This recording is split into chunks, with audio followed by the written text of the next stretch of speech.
ॐ ज्ञानतिमिरान्धस्य ज्ञानाञ्जनाशलाकया चक्षुरोन्मिलितं येन तस्मै श्रीगुरवे नमः। श्रीचैतन्या मनोभीष्टं स्थापितं येन भूतले रूपा कदा मह्यं ददाति स्वापदान्तिकं वन्देऽहं श्रीगुरो श्रीयुतापदकमलं श्रीगुरु वैष्णवांश श्रीरूपं साग्रजातां सहगणा रघुनाथान्वितं तं सजीवं साद्वैतं सावधूतं परिजना सहितं कृष्ण चैतन्य देवं श्री राधा कृष्ण पदान् सहगणा ललिता श्री विशाखान्वितांश्च हे कृष्णा करुणा सिंधो दीनबंधो जगत्पते गोपेशा गोपिका कांता राधा कांता नमोस्तुते तप्त कांचना गौरांगी राधे वृंदावनेश्वरी वृषभानुस्तुते देवी कल्पतरुभ्यश्च कृपा सिन्धुभ्य एव च पतितानां पावनेभ्यो वैष्णवेभ्यो नमो नमः। जय श्री कृष्ण चैतन्य प्रभु नित्यानंद श्री अद्वैता सादि गौर भक्त वृंद हरे कृष्णा कृष्णा कृष्णा हरे हरे हरे रामा राम रामा हरे हरे।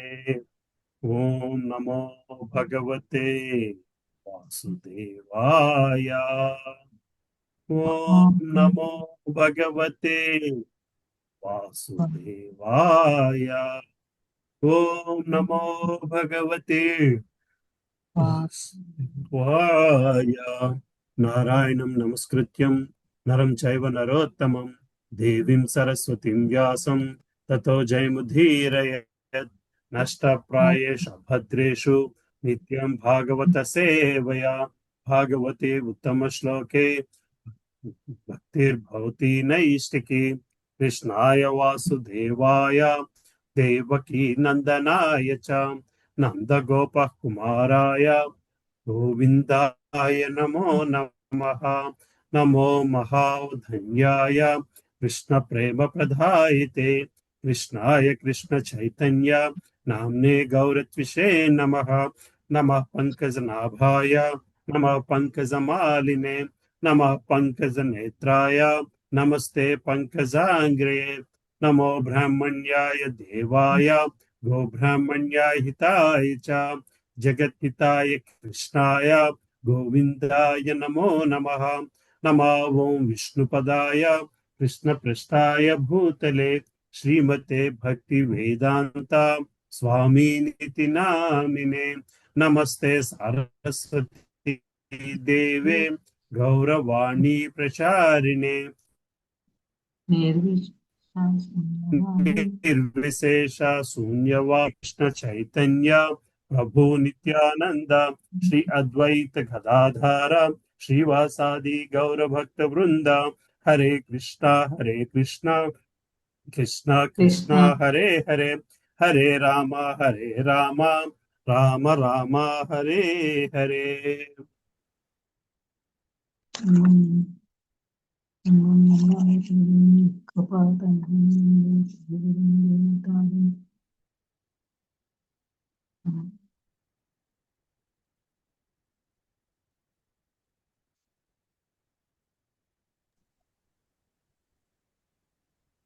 స్ట్రక్ అయింది ప్రభుజీ. హ్యాంగ్ అవుతుంది ప్రభు మధ్యలో.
హరే కృష్ణ. ఇంటర్నెట్ ప్రాబ్లం వచ్చినట్టుందమ్మా, కట్ అయిపోయింది. మధ్య మధ్యలో హ్యాంగ్ అవుతుంది మీది ఇందాక. ఇప్పుడు పర్లేదమ్మా? ఇప్పుడు బాగానే ఉంది ప్రభు. నెట్ మార్చాను, నెట్ ప్రాబ్లం ఉందంటే హాట్స్పాట్ ఉన్నాము. That's okay sir. శిష్టాష్టమి ప్రేయర్స్ ఎవరు చదువుతున్నారు? నేను చదువుతా ప్రభుజీ. చదవండి. హరే కృష్ణ. చేతోదర్పణమార్జనం భవమహాదావాగ్నిర్వాపణం శ్రేయః కైరవచంద్రికా వితరణం విద్యావివధూజీవనం ఆనందాంబుధివర్ధనం ప్రతిపదం పూర్ణామృతాస్వాదనం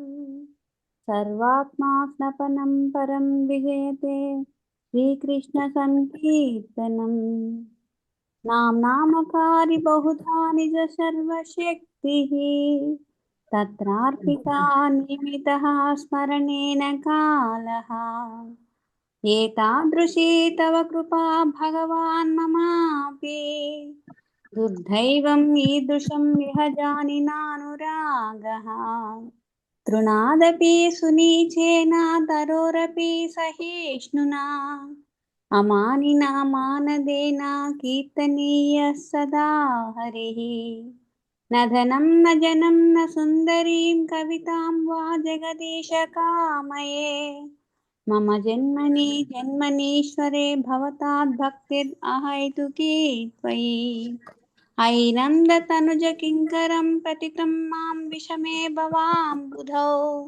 కృపయా తవ పాద పంకజ స్థితధూళి సదృశం విచింతయ నయనం గలద్ అశ్రుధారయా వదనం గద్గదరుధయా గిరా పులకైర్విచిత్ నిచితం వపుః కదా తవ నామ గ్రహణే భవిష్యతి యుగాయితం నిమేషేణ చక్షుషా ప్రావృషాయితం శూన్యాయితం జగత్సర్వం గోవింద విరాహేణ మే ఆశ్లేషవాపాధరతాం వినష్టు మాం ఆదర్శనాన్మర్మహతాం కరోతు వా యథా తథా వా విదధాతు లంపటో మత్ప్రాణనాథస్తు స ఏవ నా పరః హరే కృష్ణ కృష్ణ కృష్ణ హరే హరే హరే రామ రామ రామ హరే హరే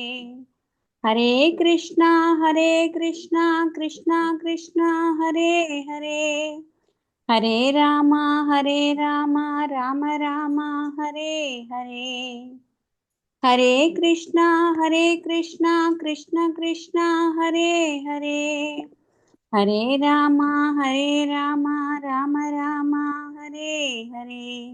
హరే కృష్ణ. Thank you Prabhuji. చదవమంటారండి? చదవండి ప్రభాకర్. హరే కృష్ణ ప్రభుజీ. అనంతకాలము నుండి పోగుపడిన ధూళిని తొలగించి హృదయమును శుభ్రపరచు నదియును మరియు జన్మముచ్చు భరితమైన భౌతిక జీవన అగ్నిని శమింప చేయునది అగు శ్రీకృష్ణ సంకీర్తనమును జయము చంద్రుని చల్లని కిరణములు ప్రసరింపజేసేది కారణమున శ్రీకృష్ణ సంకీర్తనము సర్వ మానవాడికి అతి ముఖ్యమగు వరప్రసాదము. ఆధ్యాత్మిక జ్ఞానమునకు జీవము ఈ సంకీర్తనమే. ఆధ్యాత్మిక ఆనంద సాగరమును వృద్ధి చేయు శ్రీకృష్ణనామము సర్వదా పూర్ణామృత స్వాదనముకు కలుగజేయగలదు.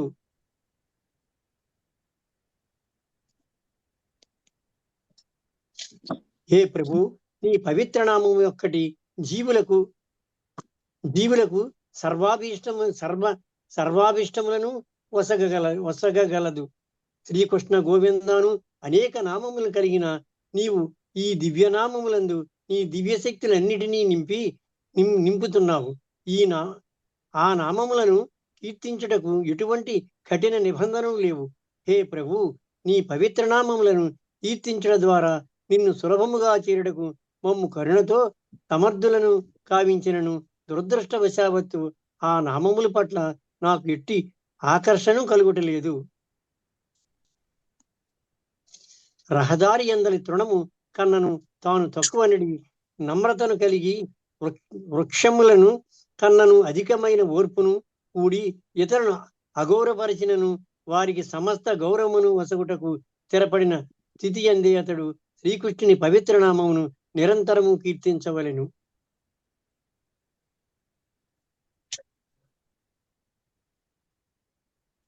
ఓ జగదీశ, ధనమును కూడబెట్టవలని గాని, సౌందర్యవతులకు స్త్రీలను గాని, అనేక సంఖ్యలో అనుయాయులను గాని నేను కోరను. జన్మ జన్మల యందును నేను కోరినది నిర్హేతుకమైన ఈ భక్తి సేవ ఒకటియే. ఓ నందనందన శ్రీకృష్ణ, నేను నీ నిత్య సేవకుడనైనను ఏదో ఒక కారణము చేత ఈ జన్మ మృత్యు సాగరమును పడిచితిని కనుక ఈ భవసాగరము నుండి నన్ను ఉద్ధరించి నీ పాదపద్మముల చెంత ఒక రేణువుగా నిలుపుకొనుము. హే భగవాన్, నీ నామములను ఉచ్చరించినప్పుడు నా కన్నులు నిరంతరము శ్రవించు ప్రేమ భాష్పములచే ఎన్నడును అలంకరింపబడును.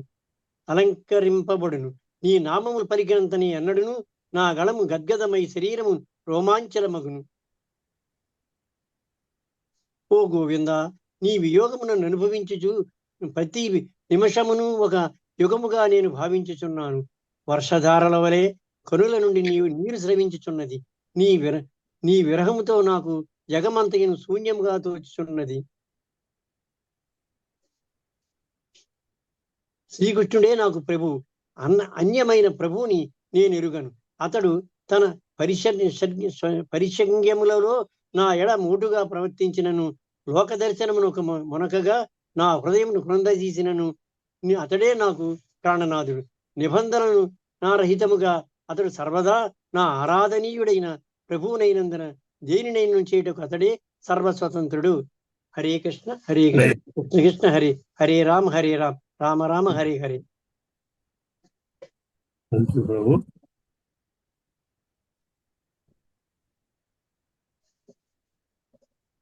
సరే, ఎవరు చదవాలమ్మా? నేనేంటి మీరే చదవాలా? సరే, ఎక్కడ దాకా చదివామమ్మా? 5వ అధ్యాయంలో ఉన్నాం కదా.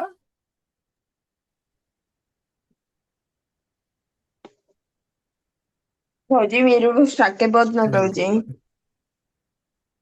హరే కృష్ణ ప్రభుజీ, మీది నెట్ స్లో అయిపోతుంది ప్రభుజీ. ఎక్కువ ఇంటర్నెట్ స్లో చాలా సేపు వస్తుంది. కనపడట్లేదు ప్రభుజీ సరిగా. బాగానే ఉంది కుసుమమాతాజీ, బాగానే ఉంది కుసుమమాతాజీ. మాతాజీ 2 నిమిషాలు చూడండి మాతాజీ. ప్రభుజీ స్ట్రక్ అయిపోతున్నట్టు అనిపిస్తుంది. ప్రభా మాతాజీ కూడా వెళ్ళిపోయినట్టున్నారు ప్రభుజీ. ఏమ్మా? హరే కృష్ణ మాతాజీ చెప్పండి. మాతాజీ మీకు కూడా మీ వాయిస్ మధ్య మధ్య అవునా? ఫోన్లే నా పర్లేదులేండి, ఒకసారి స్టార్ట్ అయిపోతే నా వాయిస్ కట్ అయినా పర్వాలేదు. ఏ శ్లోకంలో ఉన్నాము? 4వ అధ్యాయం. 5వ అధ్యాయం. 5 కదా?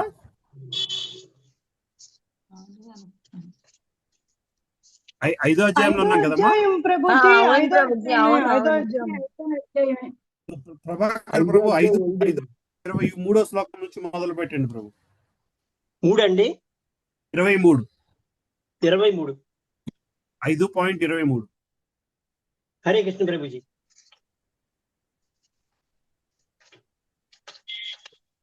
హరే కృష్ణ ప్రభుజీ. 23వ శ్లోకం. మధుర ద్వారకాయ నిజ రూప ప్రకాశియ నానా రూపే విలసయే చతుర్వ్యూహ హయ్య. శ్రీకృష్ణుడు మొదలులో ద్వారకలో నిజరూపమునందు ప్రకటనమై చతుర్వ్యూహ విస్తారము ద్వారా నానా రకములుగా లీలా విహారం కావిస్తున్నాడు. 24 వాసుదేవ సంకర్షణ ప్రద్యుమ్నా నిరుద్ధ సర్వ చతుర్వ్యూహ అంశీ తురీయ విశుద్ధ. వాసుదేవుడు, సంకర్షుడు, ప్రద్యుమ్నుడు, అనిరుద్ధుడు ప్రధానమైన చతుర్వ్యూహ రూపాలు. వారి ముందే ఇతర సర్వ చతుర్వ్యూహ రూపాలు ప్రకటమవుతాయి. వారందరూ విశుద్ధ దివ్య స్వరూపులు. 25 ఏ ఇతన లోకే కృష్ణ కేవలీలామయ నిజ గణ అయాభేర్ ఖేలే అనంత సమయ. లీలామయుడైన శ్రీకృష్ణుడు ఈ 3 లోకాల్లోనూ ద్వారక, మధుర, గోకులము తన అంతరంగములలో కూడి అనంతమైన లీలను పునరిస్తున్నాడు. 26 పరవ్యోమ మధ్యేకరి స్వరూప ప్రకాశ నారాయణ రూపే కరేన వివిధ విలాస. ఆధ్యాత్మిక ఆకాశంలోని వైకుంఠ లోకాల్లో దేవదేవుడు నారాయణ రూపంలో ప్రకటనమై నానా రకాలుగా లీలను వర్ణిస్తున్నాడు. చదవమంటారండి? హరే కృష్ణ ప్రభు చదవనండి. చదవండి ప్రభు. 27, 28 స్వరూప విగ్రహ కృష్ణేర కేవల ద్విభుజ నారాయణ రూపే సేయితను చతుర్భుజ శంఖ చక్ర గదావంద మహేశ్వర్యమాయ శ్రీ భూనీల శక్తి యార చరణ సేవయా. నిజ రూపంలో శ్రీకృష్ణుడు కేవలము 2 భుజములు కలిగి ఉంటాడు. కానీ నారాయణ రూపంలో అతడు చతుర్భుజములు కలిగి ఉంటాడు. శంఖ చక్ర గదా పద్మధారి అయి నారాయణుడు మహా ఐశ్వర్యపూర్ణుడై ఉంటాడు. శ్రీ భూనీల శక్తులు అతని చరణ సేవలో నెలకొని ఉంటాయి. భాష్యం రామానుజ మధ్య వైష్ణవ సంబంధాలలో శ్రీ భూ లీలాశక్తుల అనుసరి గురించి విస్తృతమైన వివరణ ఉంటుంది. బెంగాల్లో నీలాశక్తి ఒకప్పుడు లీలాశక్తి అని పిలువబడుతుంది. ఈ 3 శక్తులు వైకుంఠంలోని చతుర్భుజ నారాయణ సేవల్లో నెలకొని ఉంటాయి. భూతయోగి, నరయోగి, భ్రాంతి యోగి అనే 3 ఆళ్వార్లు గేహలి గ్రామంలోని ఒక బ్రాహ్మణి ఇంటిలో స్వయముగా నారాయణ చూసిన సందర్భంలో ఆ దేవదేవుని నుంచి శ్రీ సాంప్రదాయంలోని ప్రసన్నామృతము ఈ కిందముగా వర్ణించినది. త్రాక్షర్యాది రూఢం తడిదంబూదాంబుదం దాభం లక్ష్మీధరం వక్షసీ పంకజాక్షం హస్తద్వయే శోభిత శంఖ చక్రం విష్ణు సుర్భ గవంతమాద్యం ఆజానుబాహుం కమనీయ గాత్రం పార్శ్వద్వయే శోభిత భూమినీలం ఏతాంబరం భూషణ భూషితాంగం చతుర్భుజం చందనభూషితాంగం గరుడారూఢుడు. 5వ అధ్యాయము 28వ శ్లోకం. గరుడారూఢుడు లక్ష్మీదేవిని వక్షస్థలము ధరించిన వాడు కమలలోచనుడు అయిన విష్ణు భగవాన్ని వారు దర్శించారు.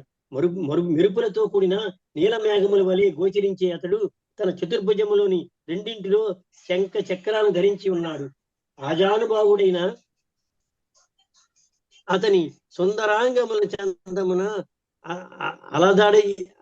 అలదబడినవై ఉజ్వలాభరణములను భూషితుడై ఉన్నాయి. పీతాంబరధారి అయిన అతడు ఇరువైపులా భూ నీలాశక్తులు నిలబడి ఉన్నారు. శ్రీ భూ నీలాశక్తుల గురించి ఈ క్రింది ప్రస్తావన సీతరూప నిషద్లో చెప్పబడినది. మహాలక్ష్మీ దేవేశ్య భిన్న రూప చేతనాత్మిక సా దేవి త్రివిధా భవతి శక్త్యాత్మన ఇచ్ఛాశక్తి. భూమి నీలాత్మిక దేవదేవుని పరమశక్తివైన మహాలక్ష్మి వివిధ రీతులలో అనుభూతమవుతుంది. ఆమె భౌతిక ఆధ్యాత్మిక శక్తులుగా విభజింపబడినదై ఆ రెండింటిలో ఇచ్ఛాశక్తి, క్రియాశక్తి సాక్షాత్ శక్తిగా వర్ణించుతుంది. ఇచ్ఛాశక్తి అయి తిరిగి శ్రీ భూ నీలాశక్తులని 3 రూపాల్లో విభజింపబడుతుంది. మాయ, దుర్గా అని తెలియబడే ప్రకృతి శ్రీ భూ నీల అని 3 విభాగములు కలిగి ఉన్నదని శ్రీ మధ్వాచార్యులు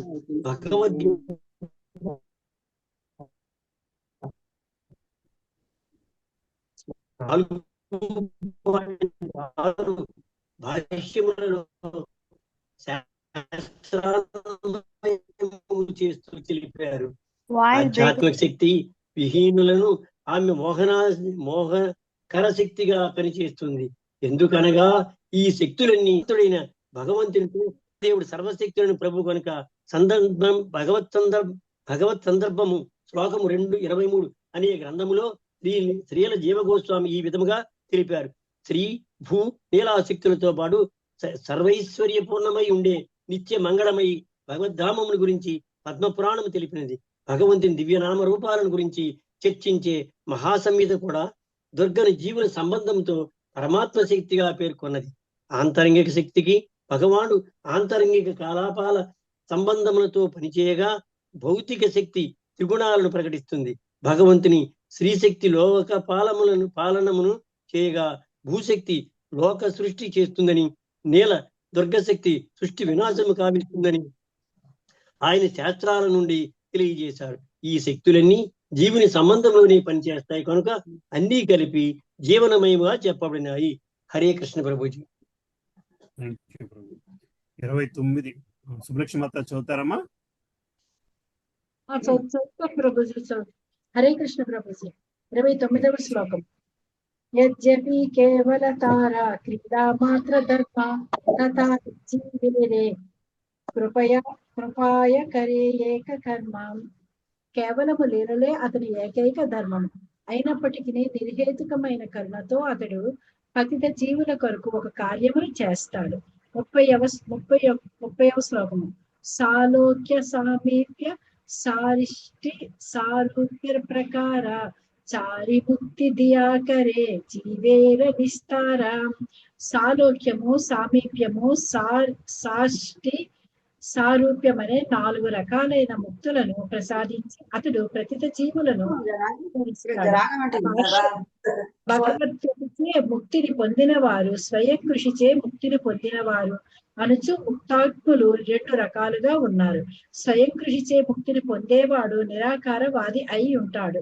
అతడు భగవంతుని తేజములో అంటే బ్రహ్మజ్యోతిలో లీనమవుతాడు. కానీ భక్తియుత సేవ ద్వారా ముక్తికి అర్హులయ్యే భగవద్భక్తులకు 4 రకాలైన ముక్తులు ఇవ్వబడతాయి. అవే సాలోక్యము, భగవంతునితో సమానమైన స్థాయి; సామీప్యము, భగవంతునితో నిరంతర సాంగత్యము; సారిష్టి, భగవంతునితో సమానమైన ఐశ్వర్యము; సారూప్యము, భగవంతుని కోరిన రూపం అనేవి.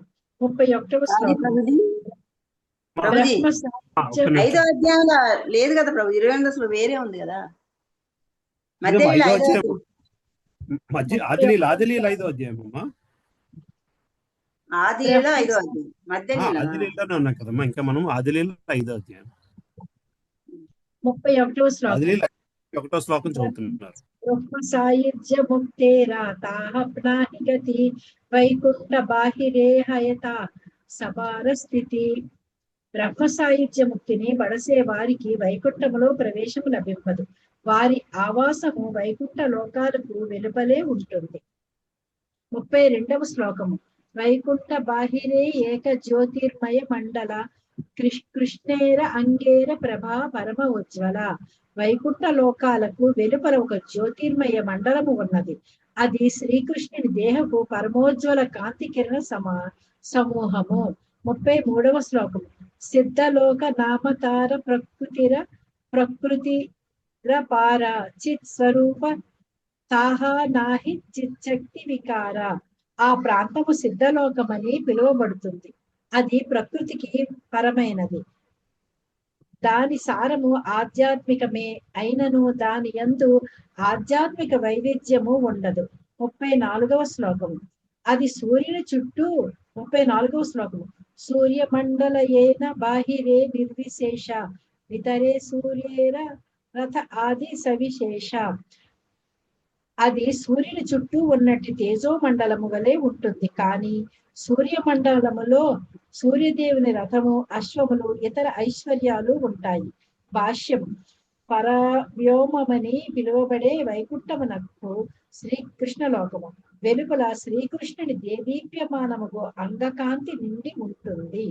అదే బ్రహ్మజ్యోతి అని పిలువబడుతుంది. నిరాకారవాదులు ముక్తిని పొందినప్పుడు ఆ బ్రహ్మజ్యోతిలోనే లీనమవుతారు.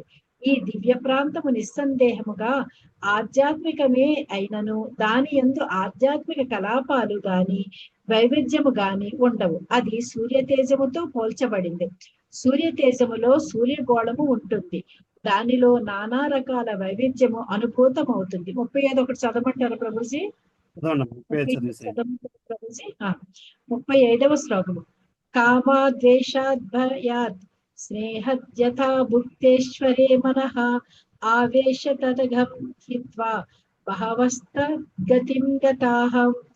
భగవద్భక్తికి భగవద్భక్తి ద్వారా మనిషి భగవద్ధామమును పొందినట్టు పాపకర్మలను విడిచి కామము, ద్వేషము, భయము లేదా అనురాగము ద్వారా మనస్సును భగవంతుని యందే లగ్నము చేసి కొందరు అదే గతిని పొందారు. భాష్యం. శక్తిమంతుడైన సూర్యుడు తన తేజోమయ కిరణములచే అన్ని రకాలైన మాలిన్యములను శుద్ధి చేసినట్లు పూర్ణ ఆధ్యాత్మికుడైన భగవంతుడు తాను ఆకర్షించిన వ్యక్తి యందలి సమస్త భౌతిక గుణాలను ప్రక్షాళన కావిస్తాడు. ఎవరేని భగవంతుడి పట్ల కామముచే ఆకర్షితులైనను భగవత్ కరుణచే అట్టి ఆకర్షణము ఆధ్యాత్మిక ప్రేమగా మారుతుంది. అదే విధంగా ఎవరేని భయముతో, ద్వేషముతో భగవంతుడితో సంబంధాన్ని పొందితే ఆ దేవదేవుని ఆధ్యాత్మిక ఆకర్షణచే వారు కూడా పవిత్రులవుతారు. భగవంతుడు ఘనుడు, జీవుడు అల్పుడు అయినను ఇరువురును నిత్యులైనట్టి వారే. అందుకే జీవుని ఇచ్చానుసారము వారిరువురి నడుమ పరస్పర వినిమయము జరగగానే పరమనిత్యుడైన భగవంతుడు జీవుని ఆకర్షించి అతనిని భవబంధ విముక్తిని చేస్తాడు. ఈ శ్లోకము శ్రీమద్ భాగవతము 7.1.30లోని. హరే కృష్ణ ప్రభుజీ. Thank you Prabhuji. హరే కృష్ణ. ప్రభుజీ చదవమంటారండి? హరే కృష్ణ. సరే, ఉన్నారా అమ్మా మీరు? రమ్మా, ఒక్క నిమిషం ఆగుదామమ్మా. పద్మప్రియమాతజీ చదివేసినవ్వండి. హరే కృష్ణ ప్రభుజీ. దండవత్ప్రాణ ప్రభుజీ. 36వ శ్లోకం. యదరీనాం ప్రియానాం చ ప్రాప్యమేకో మివోదితం తద్బ్రహ్మ కృష్ణో యోరైక్యాత్ కిరానోర్మ ప్రమాదూషుః. భగవంతుని శత్రువులు భగవద్భక్తులు ఒకే గతిని పొందుతారని చెప్పబడినప్పుడు అది బ్రహ్మము, శ్రీకృష్ణుల చరమ ఏకత్వమును సూచిస్తుంది. దీనిని సూర్యుడు, సూర్యకాంతి ఉపమానము ద్వారా అర్థము చేసుకొనవచ్చును. ఇందులో బ్రహ్మము సూర్యకాంతి వంటి వాడు కాగా స్వయంగా శ్రీకృష్ణుడు సూర్యుని వంటివాడు. భాష్యము. ఈ శ్లోకము శ్రీల రూప గోస్వామి విరచితమైన భక్తి రసామృత సింధువులోనిది. ఇదే విషయాన్ని ఆయన లఘు భాగవతామృతంలో మరింత చర్చించారు. అందులో ఆయన విష్ణు పురాణమును ఉదాహరిస్తూ అందులో జయ విజయుల గురించి మైత్రేయుని పరాశరమునని ప్రశ్నించిన వైనమును తెలిపారు. హిరణ్యకశిపుడు తరువాత జన్మలో రావణుడై దేవతల కన్నను అధికముగా భౌతిక సుఖాలను అనుభవించాడే కాని మోక్షాన్ని పొందలేదు. కానీ అతడు శిశుపాలునిగా జన్మించి శ్రీకృష్ణునితో కయ్యమాడి వధింపబడినప్పుడు ముక్తిని పొంది ఆ దేవదేవుని తనువులో లీనమయ్యాడు. ఇదెట్లా సాధ్యపడింది? దీనికి పరాశరముని సమాధానమిస్తూ నృసింహదేవుని విష్ణువుగా గుర్తించడంలో హిరణ్యకశిపుడు విఫలుడయ్యాడని తెలిపారు. నృసింహదేవుడు నానా రకాల పుణ్యాల వలన విభూతి పూర్ణుడైనట్టు ఒక జీవుడని హిరణ్యకశిపుడు తలిచాడు. రజోగుణయుతుడై అతడు నృసింహుని రూపము నెరగక అతన్ని సాధారణ జీవునిగా భావించాడు. అయినా నృసింహుని చేతులలో మరణించిన కారణంగా ఆ దానవుడు తదుపరి జన్మలో రావణునిగానే అపారమైన సంపత్తిని పొందగలిగాడు. పరిమితమైన భౌతిక భోగముతో రావణుడు శ్రీరాముని భగవంతునిగా అంగీకరించలేదు. అందుకే రామునిచే చంపబడినప్పటికీ అతడు సాయుధ్యముక్తిని అంటే భగవంతుని దేహంలో లీనమయ్యే అవకాశమును పొందలేకపోయాడు. రావణుడు శ్రీరాముని పత్ని జానకి పట్ల అమితంగా ఆకర్షితుడయ్యాడు. ఆ ఆకర్షణ కారణంగానే అతడు శ్రీరాముని చూడగలిగాడు. కానీ శ్రీరాముని విష్ణు అవతారంగా గుర్తింపక ఆ దానవుడు ఆ దేవదేవుణ్ణి సాధారణ జీవునిగా భావించాడు. అందుకే శ్రీరాముని చేతిలో మరణించినప్పుడు రావణుడు శిశుపాలునిగా జన్మించే విశేష అధికారాన్ని పొందాడు. అపారమైన సంపత్తి కలిగిన శిశుపాలుడు తానే శ్రీకృష్ణునికి ప్రతిద్వందినని తలిచేవాడు. శిశుపాలుడు కృష్ణుని పట్ల ద్వేషం కలిగినప్పటికీ పదే పదే కృష్ణనామాన్ని ఉచ్చరించేవాడు. సర్వదా శ్రీకృష్ణుని అందమైన రూప లక్షణాలని తలచేవాడు. ఈ విధంగా ప్రతికూలంగానైనా శ్రీకృష్ణుని నిరంతరము తలుస్తూ స్మరిస్తూ అతడు సమస్త పాప కల్మషం నుండి బయటపడ్డాడు. శత్రువు రూపంలో అతడు శ్రీకృష్ణుని సుదర్శన చక్రంచే వధింపబడినప్పుడు నిరంతర కృష్ణ స్మరణం సమస్త పాపాలను ప్రక్షాళన చేయగా భగవంతుని దేహంలో లీనమయ్యే సాయుధ్య ముక్తిని పొందాడు. ఎవడైనా శ్రీకృష్ణుని శత్రువుగా తలుస్తూ అతనిచే చంపబడినను ఆ దేవదేవుని దేహంలో లీనమై ముక్తుడవుతాడని ఈ సంఘటన బట్టి తెలుస్తున్నది. అయితే తమ ప్రభువుగా లేదా మిత్రునిగా శ్రీకృష్ణుని అనుకూలంగా సదా స్మరించే భక్తుల గతి ఏ విధంగా ఉంటుందో సులభంగా ఊహించుకోవచ్చును. ఈ భక్తులు బ్రహ్మలోకము అంటే శ్రీకృష్ణుని నిరాకార అంగకాంతి కన్నను ఉత్తమమైన స్థితినే తప్పక పొందుతారు. నిరాకారవాదులు లీనము కాగోరే నిరాకార బ్రహ్మజ్యోతిలోనికి భక్తులు ప్రవేశింపరు. వారు వైకుంఠ లోకమునకు లేదా కృష్ణలోకమునకు చేరుకుంటారు.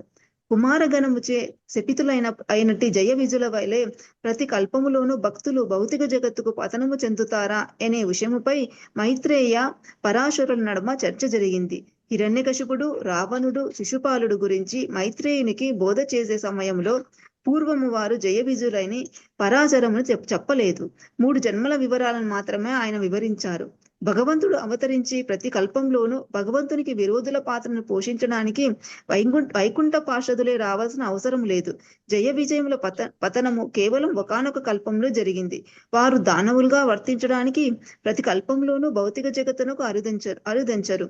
దానవులుగా అవ్వడానికి కొందరు భగవత్ పార్షదులు ప్రతి కల్పంలోనూ వైకుంఠం నుండి పతనము చెందుతారని తలచడము పూర్తిగా తప్పు. జీవునిలో కనిపించే అన్ని లక్షణాలు దేవదేవుల్లో ఉన్నాయి. ఎందుకనగా అతడు పరమనిత్యుడు. అందువలన విష్ణువు ఒకప్పుడు యుద్ధము చేయాలని కోరుకోవడము సహజమే. సృష్టించడము, విహరించడము, మిత్రునిగా అవ్వడము, తల్లిదండ్రులను స్వీకరించడము వంటి స్వభావాలు ఉన్నట్లుగానే అతనికి యుద్ధము చేసే స్వభావము కూడా ఉంటుంది. జమీందారులు, రాజులు ఒకప్పుడు కొందరు మల్లరును పోషిస్తూ వారితో యుద్ధ విద్యను అభ్యాసం చేస్తుంటారు. విష్ణువు కూడా అటువంటి ఏర్పాట్లే చేసుకుంటాడు. భౌతిక జగత్తులో భగవంతునితో పోరాడే దానవులు ఒకప్పుడు అతని అనునాయులే అయి ఉంటారు. దానవులు కొరవడినప్పుడు అప్పుడే భగవంతుడు యుద్ధము చేయకోరినప్పుడు ఆ దేవదేవుడు వైకుంఠ పార్షదులను పురికొల్పి వారు క్రిందికి వచ్చి దానవులుగా వర్తించేటట్లు చేస్తాడు. శిశుపాలుడు శ్రీకృష్ణుని దేహంలో లీనమయ్యాడని చెప్పబడినప్పుడు అతడు జయుడు కాని విజయుడు కాడని నిజంగానే దానవుడని ఈ సందర్భంలో తెలుసుకోవాలి. బ్రహ్మజ్యోతిలో లీనం కావడం ద్వారా మోక్షమును బడయడము జీవితంలో మహోన్నత సిద్ధిగా అంగీకరించబడదని బృహద్భాగవతామృత గ్రంథములో శ్రీల సనాతన గోస్వామి వివరించారు. ఎందుకనగా బ్రాహ్మణులను, గోవులను వధించడంలో పేరు పొందినట్టి కంసుని వంటి దానవులు అటువంటి ముక్తినే పొందారు. భక్తులకు అటువంటి మోక్షము అత్యంత హేయమైంది. భక్తులు నిజానికి దివ్య స్థితిలో ఉన్నట్టి వారు కాగా అభక్తులు నారకీయ జీవన స్థితికి తగినట్టి వారు. భక్తుని జీవితానికి దానవుని జీవితానికి ఎల్లప్పుడూ భేదం ఉంటుంది. స్వర్గ నరకాల వలె వారి అనుభూతులు కూడా వేరువేరుగా ఉంటాయి. దానవులు సర్వదా భక్తుల పట్ల ద్వేషభావమును కలిగి ఉంటారు. వారు గోబ్రాహ్మణ హత్యకు అలవాటు పడి ఉంటారు. అటువంటి దానవులకు బ్రహ్మజ్యోతిలో లీనం కావడం ఎంతో ఘనమైనది కావచ్చును. కానీ భక్తులకు అది నరకప్రాయం. భగవత్ ప్రేమ సిద్ధిని పొందడమే భక్తుని జీవిత లక్ష్యం. బ్రహ్మజ్యోతిలో లీనం కాగోరేవారు దానవుల వలె అతి హేయమైన వారు. దివ్యమైన ప్రేమయుత సేవ చేయడానికై భగవంతునితో సాంగత్యాన్ని అభిలషించే భక్తులు ఎంతో ఉన్నతులు. హరే కృష్ణ. Thank you Prabhuji. ప్రభుజీ చదవమంటారండి. చదవండి రామలక్ష్మి మాత చదవండి. 37 తైచే పరవ్యోమేన నానాచి చిచక్తి విలాస నిర్విశేష జ్యోతిర్బింబ బాహిరే ప్రకాశ. ఈ విధంగా ఆధ్యాత్మిక వికాసంలో నానా రకాలైన చిచక్తి విలాసాలు ఉన్నాయి. వైకుంఠ లోకాలకు బయట నిరాకార జ్యోతి బింబమే గోచరిస్తుంది. 38 నిర్విశేష బ్రహ్మసేహి కేవల జ్యోతిర్మయీ సాయుజ్యేర అధికారి తాహ పాయలయాం. ఆ నిరాకార బ్రహ్మజ్యోతి కేవలము భగవంతుని తేజోమయ కిరణములు మాత్రమే. సాయుజ్య ముక్తికి యోగ్యులైన వారు ఆ తేజంలో ప్రవేశిస్తారు. 39 సిద్ధలోకస్తు తమసః పారే యత్ర వసంతి సిద్ధ బ్రహ్మ సుఖే మగ్న దైత్యాచ్చ హరిణహత. తమోమయలోకానికి భౌతిక జగత్తుకు ఆవల సిద్ధ లోకము ఉంటుంది. బ్రహ్మానంద మగ్నులై సిద్ధ పురుషులు అక్కడ వసిస్తారు. భగవంతునిచే వధింపబడిన దానవులు కూడా అదే లోకాన్ని చేరుకుంటారు. భాష్యం. తమస్సు అంటే చీకటి. భౌతిక జగత్తు అంధకార బంధురము. దానికి ఆవల వెలుగు ఉంటుంది. అంటే భౌతిక జగత్తును దాటిన తరువాత జీవుడు తేజోమయమైన ఆధ్యాత్మిక కాసాములో ప్రవేశిస్తాడు. దాని నిరాకార తేజమే సిద్ధిలోకం అని తెలియబడుతుంది. భగవంతునిలో లీనము కాగోరే మాయావాద తత్వవేత్తలు కృష్ణునిచే వధింపబడిన కంస శిశుపాలాది దానులు ఆ బ్రహ్మతేజంలో ప్రవేశిస్తారు. పతంజలి యోగ పద్ధతిని అనుసరించి ధ్యానము ద్వారా ఏకత్వంను బడసిన యోగులు కూడా సిద్ధలోకంను చేరుకుంటారు. ఈ శ్లోకము బ్రహ్మాండ పురాణములోనిది. 40. సేయి పర వ్యోమే నారాయణేరచారిపాసే ద్వారకాం చతుర్వుహేర ద్వితీయ ప్రకాశే. ఆ పరవ్యోమములో నారాయణు 4 దిశలలో ద్వారక యొక్క ద్వితీయ చతుర్వ్యూహము నెలకొని ఉంటుంది. భాష్యం. ఆధ్యాత్మిక ఆకాశములో కృష్ణలోకం నుండి ద్వారక యొక్క ద్వితీయ చతుర్వ్యూహము ప్రకటమవుతుంది. పూర్తిగా ఆధ్యాత్మికము భౌతిక గుణాలకు అతీతమైనటి రూపాలలో శ్రీ బలదేవుడు మహాసంకర్షునిగా తెలియబడతాడు. ఆధ్యాత్మిక ఆకాశములో కలాపాలు విశుద్ధ ఆధ్యాత్మిక స్థితిలో అంతరంగిక శక్తిచే ప్రకటమవుతాయి. 6 దివ్య విభూతులతో విస్తరించినట్టే అవి సకల జీవులకు చరమశ్రయము లక్ష్యము అయినట్టి మహాసంకర్షుని రూపము. జీవశక్తి అని తెలియబడే తటస్థ శక్తికి చెందినవే అయినప్పటికీ అజ్ఞాత్మిక స్ఫులింగములు జీవులు ప్రకట స్థితులకు లోనవుతాయి. ఈ స్ఫులింగములు భగవంతుని అంతరంగిక బాహ్య శక్తులు రెండింటికి చెందినవి కనుక తటస్థ శక్తిగా తెలియబడినాయి. వాసుదేవుడు, సంకర్షణుడు, ప్రద్యుమ్నుడు, అనిరుద్ధుడు అని తెలియబడే భగవంతుని చతుర్వ్యూహం గురించి చర్చలో శ్రీపాద శంకరాచార్యులు వంటి నిరాకారవాద సంప్రదాయానికి తగినట్లుగా వేదాంత సూత్రాలను వ్యాఖ్యానించారు. ఆయన బృందావన షట్గోస్వాములకు నాయకుడైనట్టి శ్రీల రూప గోస్వామి అటువంటి వేదాంత సూత్రాలకు అంతరస్థమైన భావాన్ని ఇవ్వడానికి లఘు భాగవతమృతంలో నిరాకారవాదులకు చక్కగా సమాధానము చెప్పారు. వేదాంత సూత్రాలకు సహజ భాష్యమే లఘు భాగవతమృతము. పరవ్యోమములో తూర్పు, పడమర, ఉత్తరము, దక్షిణము అనే 4 దిక్కులు ఉన్నాయని, వాటిలో వాసుదేవ, సంకర్షణ, అనిరుద్ధ, ప్రద్యుమ్నులు నెలకొని ఉన్నారని శ్రీల రూప గోస్వామి లఘు భాగవతమృతంలో ఉల్లేఖించిన పద్మ పురాణంలో చెప్పబడింది. అవే రూపాలు భౌతిక ఆకాశములో కూడా నెలకొని ఉన్నాయి. ఆధ్యాత్మిక ఆకాశంలోని వేదవతిపురం అనే ప్రదేశం గురించి కూడా పద్మ పురాణము వర్ణించింది. అదే వాసుదేవుని నివాస స్థానము. సత్యలోకానికి పైన ఉన్నట్టి విష్ణులోకము సంకర్షణుడు నివసిస్తాడు. సంకర్షణుడు మరొక నామమే మహాసంకర్షణుడు. ప్రద్యుమ్నుడు ద్వారక పురములో నిత్యశేషశయ్యపై క్షీరసాగరమందలి శ్వేత ద్వీపంలో అనిరుద్ధుడు శయనించి ఉంటాడు. హరే కృష్ణ ప్రభుజీ. హరే కృష్ణ. థ్యాంక్ యూ మాతాజీ. హరే కృష్ణ ప్రభుజీ. ఇదంతా కన్ఫ్యూజింగ్ గా ఉందండి. కన్ఫ్యూజింగ్ గా ఉందమ్మా. ఇదంతా స్థానాలు చెప్పుకొస్తున్నారు ఆధ్యాత్మిక ప్రపంచంలోని ఉండే లొకేషన్. కృష్ణుడు అంటే కృష్ణుడి కొడుకు కదా ప్రభుజీ. అవునమ్మా. వాసుదేవుడు, సంకర్షణుడు, ప్రద్యుమ్నుడు, అనిరుద్ధుడు అని తెలియబడే భగవంతుని చతుర్వ్యూహములను గురించిన చర్చలో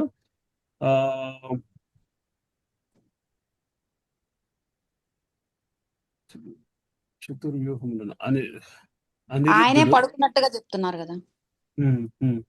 నాకు అంత డీటెయిల్ తెలియదమ్మా. అది రెండు అనిరుద్ధులు, 2 అనిరుద్ధులు ఉన్నారేమో. అనిరుద్ధుడు కూడా కృష్ణుడి అంశనే కృష్ణుడి అనిరుద్ధుడు అంశే అనిరుద్ధుడేమో కదా. అంతే అనిరుద్ధుడు కూడా వచ్చి కృష్ణుడిలాగా ఉంటాడంటారుగా. అనిరుద్ధుడు కూడా వచ్చి కృష్ణుడిలాగే ఉంటాడు. అనిరుద్ధుడు చరిత్ర ఎక్కడ చదువుకున్నాం మనం? ప్రద్యుమ్నుడు కూడా అట్లాగే ఉంటారు కదా ప్రభు. ఉద్యమునుడా అట్లా ఉంటాడు. అయితే సరే. ప్రభుజీ హరే కృష్ణ ప్రభుజీ ధన్యవాదాలు. ప్రభుజీ కృష్ణుడు ధన్యవాదాలు. 4 విధాలుగా ఫస్ట్ అదే ఎక్స్టెండ్ అవుతారంటారు కదా ప్రభుజీ. అవి 4 కదా ప్రభుజీ. వాసుదేవుడు, సంకర్షణుడు, ప్రద్యుమ్నుడు, అనిరుద్ధుడు ఉద్యమునుడు అనిరుద్ధుడు. అని చెప్తారు ప్రభుజీ. అలాగా అదే బలరాముడు విస్తారాలు ఇవన్నీ అని చెప్తారు ప్రభుజీ. ఓకే, బలరాముడు విస్తారాలు ఇవన్నీనామా? ఓకే, అని భాగవతం. సంకర్షణ నుంచి సంకర్షణుడు వేరే, మహాసంకర్షణుడు వేరే ప్రభుజీ. సంకర్షణ మహాసంకర్షణ ఒక్కరే అని చెప్పుకొచ్చారు ఇక్కడ. అతనే మహాసంకర్షణ అంటారు. మరొక నామమే మహాసంకర్షణ. ముందుకు వెళ్దాం. హరే కృష్ణ బాబుజీ. Thank you Prabhuji. ధన్యవాదాలు. 6th క్యాంటోలో లాస్ట్ కి ఈ వంశవృక్షం అంతా వేసున్నది ప్రభుజీ. ఓకే ఓకే ఓకే, ఇదంతా ఉందనుకోవట్లేదు అందులో. ఒకసారి చూడండి అమ్మ ముందు. ఓకే, రాధాలీలా దేవిదాస్ మాత చదువుతారమ్మా? చదువుతా ప్రభుజీ. హరే మీతో కృష్ణ ఉన్నారా? ప్రభుజీ. లేదు ఉన్నా ప్రభుజీ. ఇది 15-16 పేజీలు ఉందమ్మా. 2 పేజీలు చదవండి, అక్కడి నుంచి మళ్ళీ నెక్స్ట్ వెళ్దాం. సరే, ఓకే ప్రభు. థ్యాంక్ యూ ప్రభు. 41వ శ్లోకం. వాసుదేవ సంకర్షణ వృద్ధిమాన్నిరుద్ధ ద్వితీయ చతుర్వహ ఏయి తురియ విశుద్ధ. వాసుదేవ వాసుదేవుడు, సంకర్షణ సంకర్షణుడు, ప్రద్యుమ్నుడు, అనిరుద్ధ అనిరుద్ధుడు, ద్వితీయ చతుర్వ్యూహము, ఏయి ఇది తురియ దివ్యమైనది, విశుద్ధ భౌతిక కల్మష రహితమైనది. వాసుదేవుడు, సంకర్షణుడు, ప్రద్యుమ్నుడు, అనిరుద్ధుడు అనే వారు ఈ ద్వితీయ చతుర్వ్యూహము. వీరందరూ విశుద్ధ దివ్య స్వరూపులు. భాషం శ్రీల ప్రభుపాదికి వేదాంత సూత్రంలోని 2వ ఖండమందలి 2వ అధ్యాయపు 42వ సూత్రంలో ఉత్పత్త్య సంభవాత్ ఈ శ్రీపాద శంకరాచార్యులు తమ వ్యాఖ్యానంలో తప్పుద్రోవ పట్టించే విధముగా చతుర్వ్యూహమును వివరించారు. చైతన్య చరితామృతం నందరి ఈ అధ్యాయంలోని 41వ శ్లోకం నుండి 47వ శ్లోకం వరకు శ్రీల కృష్ణదాస్ కవిరాజ గోస్వామి పరతత్వ రూపములకు సంబంధించిన ఈ పాద శంకరాచార్యులను భ్రమింపజేసే అభ్యంతరాలకు సమాధానం చెప్పారు. పరతత్వమైనటి భగవంతుడు ప్రామాణిక జ్ఞానంచే లేదా ఇంద్రియానుభూతిచే తెలియబడి ఏదో ఒక భౌతిక వస్తువు కాడు. ఈ విషయాన్ని స్వయంగా నారాయణుడు శివునికి నారద పంచమాత్రలు వివరించాడు. కానీ శివావతారమైన శంకరాచార్యుడు తన ప్రభు అయినట్టు నారాయణుని ఆజ్ఞ మేరకు చరమలాయాన్ని ఇష్టపడే నిరాకారవాదులను తప్పుద్రోవ పట్టించవలసి వచ్చింది. బద్ధజీవన స్థితిలో జీవులందరికీ 4 మూలమైన అసమగ్రతలు ఉంటాయి. అందులో మోసపుచ్చే స్వభావం ఒకటి. శంకరాచార్యులు ఈ మోసపుచ్చే స్వభావాన్ని పరాకాష్ఠకు తీసుకొని వెళ్లి నిరాకారవాదులను తప్పుద్రోవ పట్టించారు. నిజానికి వేదవాక్యంలోని చతుర్వ్యూహ విహరణము బద్ధజీవుని కల్పనచే అర్థం కాదు. కనుక చతుర్వ్యూహమును ఏ విధంగా వర్ణించారో అదే విధంగా స్వీకరించాలి. వేద ప్రామాణికత ఎటువంటిదంటే మనిషికి తన పరిమిత అనుభూతి వలన ఒకవేళ అర్థం కాకపోయినా వేదదర్శనాన్ని యథాతథంగా స్వీకరించాలి. కానీ తన అసమగ్ర అవగాహనకు సరిపోయేటట్టు దానికి వ్యాఖ్యానాలు తయారు చేయకూడదు. అయినా శ్రీ శంకరాచార్యులు తన శారీరక వ్యాహంలో అద్వైత అపార్థాన్ని మరింతగా పెంచారు. చతుర్వ్యూహపు ఆధ్యాత్మిక స్థితి వసుదేవ సత్వస్థితిలోని శుద్ధ సత్వస్థితి అనుభూతమవుతుంది. అటువంటి శుద్ధ సత్వస్థితి వాసుదేవుని సంపూర్ణ అవగాహనలో లీనం కావడంతో కూడి ఉంటుంది. షడ్డు విభూతి పూర్ణమైనట్టు చతుర్వ్యూహము అంతరంగిక శక్తికి భోక్తలై ఉంటారు. భగవంతుడు దరిద్రుడని లేదా శక్తిహీనుడని ఇంకొక రకంగా చెప్పాలంటే నపుంసకుడని ఆలోచించడం మూర్ఖత్వము. ఈ మూర్ఖత్వమే బద్ధజీవి ముక్తి. అది అతని భ్రమణం మరింతగా అభివృద్ధి చేస్తుంది. ఆధ్యాత్మిక జగత్తుకు భౌతిక జగత్తుకు భేదం తెలియని వారికి దివ్యమైన చతుర్వ్యూహ స్థితిని పరీక్షించే యోగ్యత లేదా తెలుసుకునే యోగ్యత ఉండదు. వేదాంత సూత్రకు 2.2.42.45 వ్యాఖ్యానంలో పూజ్యశ్రీ శ్రీపాద శంకరాచార్యులు ఆధ్యాత్మిక జగత్తులో ఈ చతుర్వ్యూహానికి లేదని చెప్పడానికి విఫలయత్నం చేశారు. దేవదేవుడు వాసుదేవుడు శ్రీకృష్ణుడు అద్వైతుడని భౌతిక గుణరహితుడని సచ్చిదానంద స్వరూపుడని భక్తులు తలుస్తారని శంకరాచార్యులు సూత్రము 42లో పలికారు. ఆతడే భక్తులకు చర్మగమ్యం. ఆ దేవదేవుడు స్వయంగా చతుర్వ్యూహంగా అంటే వాసుదేవుడు, సంకర్షణుడు, ప్రద్యుమ్నుడు అని అనిరుద్ధునిగా విస్తరిస్తాడని వారు విశ్వసిస్తారు. ప్రధాన రూపమైన వాసుదేవుని నుండి వరుసగా సంకర్షణుడు, ప్రద్యుమ్నుడు, అనిరుద్ధుడు విస్తరిస్తారు. వాసుదేవుని మరి ఒక నామము పరమాత్ముడు, సంకర్షణకు వేరొక నామం జీవుడు, ప్రద్యుమ్ని మరి ఒక నామం మనస్సు, అనిరుద్ధాని మరి ఒక నామం అహంకారం. ఈ రూపాలలో వాసుదేవుడే ప్రకృతి మూలం కనుక సంకర్షణుడు, ప్రద్యుమ్నుడు, అనిరుద్ధుడు ఆ మూల కారణం నుండి ఉత్పన్నమైన వారే అని శంకరాచార్యులు అన్నారు. పరమాత్మగా తెలియబడే నారాయణుడు ప్రకృతికి అతీతుడని మహాత్ములు ధృవపరిచారు.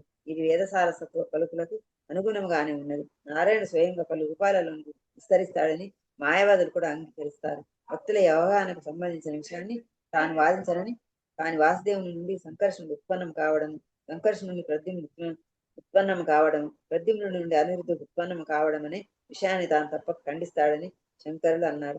ఎందుకనగా వాసుదేవుని దేహం నుండి ఉత్పన్నమయ్యే జీవులకు సంకర్షణుడు ప్రతినిధి అయితే జీవులు అనిత్యులు కావలసి ఉంటుంది. భగవద్దర్శనము, వేదాధ్యయనము, యోగ సాధనము, భగవత్ప్రాప్తికే పుణ్యకారచరణము ద్వారా జీవుడు తన భౌతిక కలుషం నుండి బయటపడవలసి ఉంటుంది. కానీ జీవులు ఏదో ఒక సమయంలో ప్రకృతి నుండి సృజించబడి వారే అయితే వారు అనిత్యులే అవుతారు. వారు ముక్తులై భగవంతుని సాంగత్యాన్ని పొందే అవకాశం ఉండదు. కారణం నశించినప్పుడు ఫలితం కూడా నశించిపోతుంది. వేదాంత సూత్రములలోని 2వ ఖండము నందలి 2వ అధ్యాయంలో వేదవ్యాసుడు కూడా జీవులు నిత్య జన్మలని భావనను ఖండించారు. నాత్మ శృతిర్ని వాచ తభ్య జీవులు సృష్టింపబడరు కనుక వారు నిత్యులే అయి ఉంటారు. చాలా ప్రభుజీ. హరే హరే కృష్ణ. చాలా ముందుకెళ్దాం. హరే కృష్ణ. హరే మరి కృష్ణ. అవతి thank you Mataji, Prabhuji. అవతి మాతాజీ చెప్తారా? జల్జా మాతాజీ గాని కుమారి మాతాజీ చదువుతారమ్మా? హరే ఫాలో కృష్ణ అవుతున్నారా? అవి చూస్తున్నాను ప్రభుజీ, చదువుతాను ప్రభుజీ. ఇంద్రియాలకు ప్రాతినిధ్యం వహించే ప్రద్యుమ్నుడు జీవులకు ప్రతినిధిగా భావించబడే సంకర్షణుని నుండి ఉత్పన్నమయ్యాడంటూ భక్తులు తలుస్తారని శంకరాచార్యులు అన్నారు. కానీ మనిషి ఇంద్రియాలను సృష్టించడము నిజానికి మన అనుభవంలో లేదు. అహంకారమునకు ప్రాతినిధ్యం వహించే అనిరుద్ధుడు ప్రద్యుమ్నుడి నుండి ఉత్పన్నమవుతాడని కూడా భక్తులు చెప్తారు. కానీ శంకరాచార్యులు ఏమన్నారంటే, అహంకారము జ్ఞానమును పొందే ఉపాయము మనిషి నుండి ఏ విధంగా ఉత్పన్నమవుతాయో భక్తులు చెప్పకపోతే వేదాంత సూత్రములకు అటువంటి వివరణము ఆమోదయోగ్యము కాదు. ఏ తత్వవేత్తలు సూత్రాలను ఆ రకంగా స్వీకరించలేదు. సంకర్షణుడు, ప్రద్యుమ్నుడు, అనిరుద్ధుడు పరతత్వముతో సమానముగా శక్తిమంతులని, జ్ఞానము, ఐశ్వర్యము, బలము, యశము, సౌందర్యము, వైరాగ్యము అనే షడ్ విభూతి పూర్ణులని ఒకానొక సమయంలో ఉత్పన్నమవుతారనే దోషము లేని వారని భక్తులు భావించడాన్ని తాను అంగీకరించలేదని కూడా శంకరాచార్యులు అన్నారు. ఒకవేళ వారు పూర్ణ రూపులే అయినను ఉత్పన్నమయ్యే దోషము ఉండనే ఉండదు. వాసుదేవుడు, సంకర్షణుడు, ప్రద్యుమ్నుడు, అనిరుద్ధుడు వ్యక్తిగత పురుషులు కనుక వారు ఒక్కటే కాలేరు. కనుక వారు పూర్ణులని, సమానులని భావిస్తే పలువురు భగవంతుళ్ళు తయారవుతారు. కానీ పలువురు భగవంతుళ్ళు ఉన్నారని అంగీకరించవలసిన అవసరమే లేదు. ఎందుకనగా సర్వశక్తిమంతుడైన ఒక్క భగవంతుణ్ణి అంగీకరించడము సమస్త ప్రయోజనములకు చక్కగా సరిపోతుంది. ఒక్కరి కంటే ఎక్కువ భగవంతులను అంగీకరించడము దేవదేవుడైన వాసుదేవుడు అద్వితీయుడనే సారాంశానికి విరుద్ధం అవుతుంది. భగవానుని చతుర్వ్యూహ రూపములు అన్ని సమానములే అని అంగీకరించినప్పటికీ అసంబంధమైన అనిత్యత్వ దోషాన్ని తప్పించుకునే అవకాశం లేదు. భగవానుని చతుర్వ్యూహ రూపములన్నీ సమానమే అని అంగీకరించినప్పటికీ అసంబంధమైన అనిత్యత్వ దోషాన్ని తప్పించుకునే అవకాశం లేదు. రూపాల నడుమ ఏదో కొంత భేదము ఉన్నదని అంగీకరించకపోతే సంకర్షణుడు వాసుదేవుని విస్తారము, ప్రద్యుమ్నుడు సంకర్షణుని విస్తారము, అనిరుద్ధుడు ప్రద్యుమ్నుని విస్తారము అని చెప్పడంలో అర్థము ఉండదు. కార్యకారణముల నడుమ భేదము తప్పకుండా ఉండాలి. ఉదాహరణకు మట్టి నుండి తయారయ్యకుండా మట్టికి భిన్నముగా ఉంటుంది. అందుకే మనము మట్టిని కారణముగాను కుండను కార్యముగాను నిర్ణయిస్తాము. ఇటువంటి భేదము లేకపోతే కార్యకారణములకు అర్థము ఉండదు. ఇంకనో పాంచరాత్రిక నియమములను పాటించేవారు వాసుదేవ సంకర్షణ ప్రద్యుమ్న అనిరుద్ధుల నడుమ జ్ఞాన గుణ భేదములను అంగీకరింపరు. ఈ రూపములన్నీ ఒకటే అని భక్తులు భావిస్తారు, కానీ ఈ చతుర్వ్యూహానికి వారు ఏకత్వాన్ని ఎందుకు ఆపాదించాలి? నిశ్చయంగా వారిది చేయకూడదు. ఎందుకనగా బ్రహ్మ మొదలుకొని అల్పమైన చీమ వరకు గల సకల జీవులు నా వాసుదేవుని విస్తారములే అని శృతులు స్మృతులు అన్నింటిలో అంగీకరింపబడింది. ప్రభుజీ చదవాల ప్రభుజీ. చదవండి అమ్మా. భగవద్ గుణములు, ఆ గుణములను కలిగి ఉన్నట్టి భగవంతుడు సమానమే అని పంచరాత్రమును అనుసరించే భక్తులు పలుకుతారని కూడా శంకరాచార్యులు అన్నారు. కానీ జ్ఞానము, ఐశ్వర్యము, బలము, యశస్సు, సౌందర్యము, వైరాగ్యము అనే షడ్విభూతులు వాసుదేవునితో సమానం ఎట్లా అవుతాయి? ఇది అసాధ్యము. వాసుదేవుడు, సంకర్షణుడు, ప్రద్యుమ్నుడు, అనిరుద్ధుడు అనే చతుర్వ్యూహము గురించిన భక్తుల వివరణముకు విరుద్ధముగా శ్రీపాద శంకరాచార్యులు చేసిన అభియోగములను శ్రీల రూప గోస్వామి తమ లఘు భాగవతామృత గ్రంథములో ఖండించారు. నారాయణి ఈ 4 విస్తారములు ఆధ్యాత్మిక ఆకాశములో ఉన్నారని ఆయన చెప్పారు. అక్కడ వారు మహావస్థగా సుప్రసిద్ధులు. వారందరిలో వాసుదేవుడు హృదయాధీశుడు కనుక ధ్యానము హృదయంలో అర్చించబడతాడు. ఇది శ్రీమద్ భాగవతంలో చెప్పబడినది. ద్వితీయ విస్తారమైన సంకర్షణుడు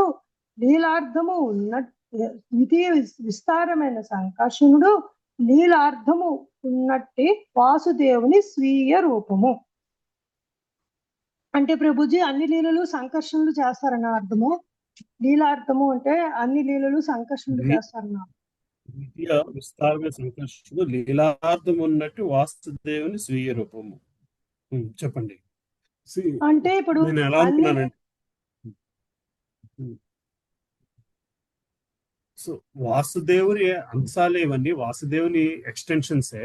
అయితే ఇప్పుడు రాధాదేవికి వచ్చేసరికి మనం హ్లాదిని రూపము, హ్లాదిని స్వతత్వానికి స్వరూపము అని ఎలా చెప్తామో, అలాగే తన లీలాతత్వానికి లీలార్థం ఉన్నట్టు వాసుదేవుని స్వీయ రూపము అని నేను అర్థం చేసుకుంటున్నాను.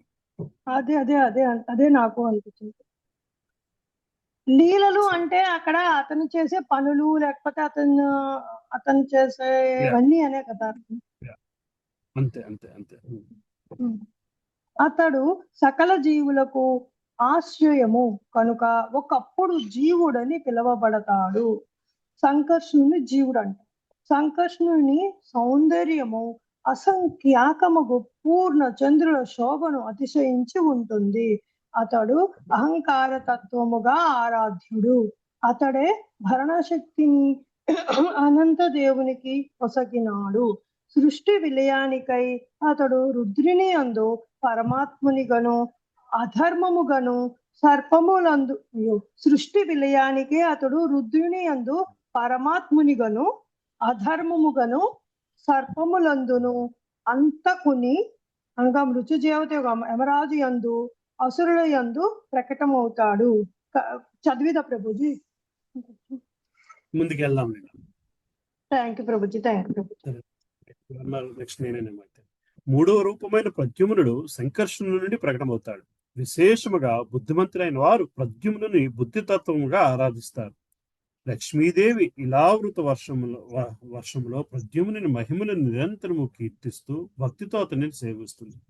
అతని శరీర ఛాయ ఒకప్పుడు బంగారు వర్ణముతోనూ మరొకప్పుడు ఆకాశం నుండి నవీన నీలద వర్ణముతోనూ గోచరిస్తుంది.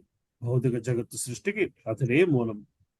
మన్మధునితో సృష్టించే తత్వాన్ని నింపినది ఇతడే. కేవలము ఇతని నిర్దేశము చేతనే మానవులు, దేవతలు, ఇతర జీవులు పునరుత్పత్తి శక్తితో పనిచేస్తారు. 4వ చతుర్యుహ రూపమైన అనిరుద్ధుని ఋషులు, జ్ఞానులు మానసిక తత్వముగా ఆరాధిస్తారు. అతని శరీర ఛాయ కూడా కొత్త మేఘ ఛాయతో ఉంటుంది. జగత్తును పోషించే కార్యంలో నెలకొని అతడు ధర్మమునకు, మనువులకు, దేవతలకు పరమాత్ముడు.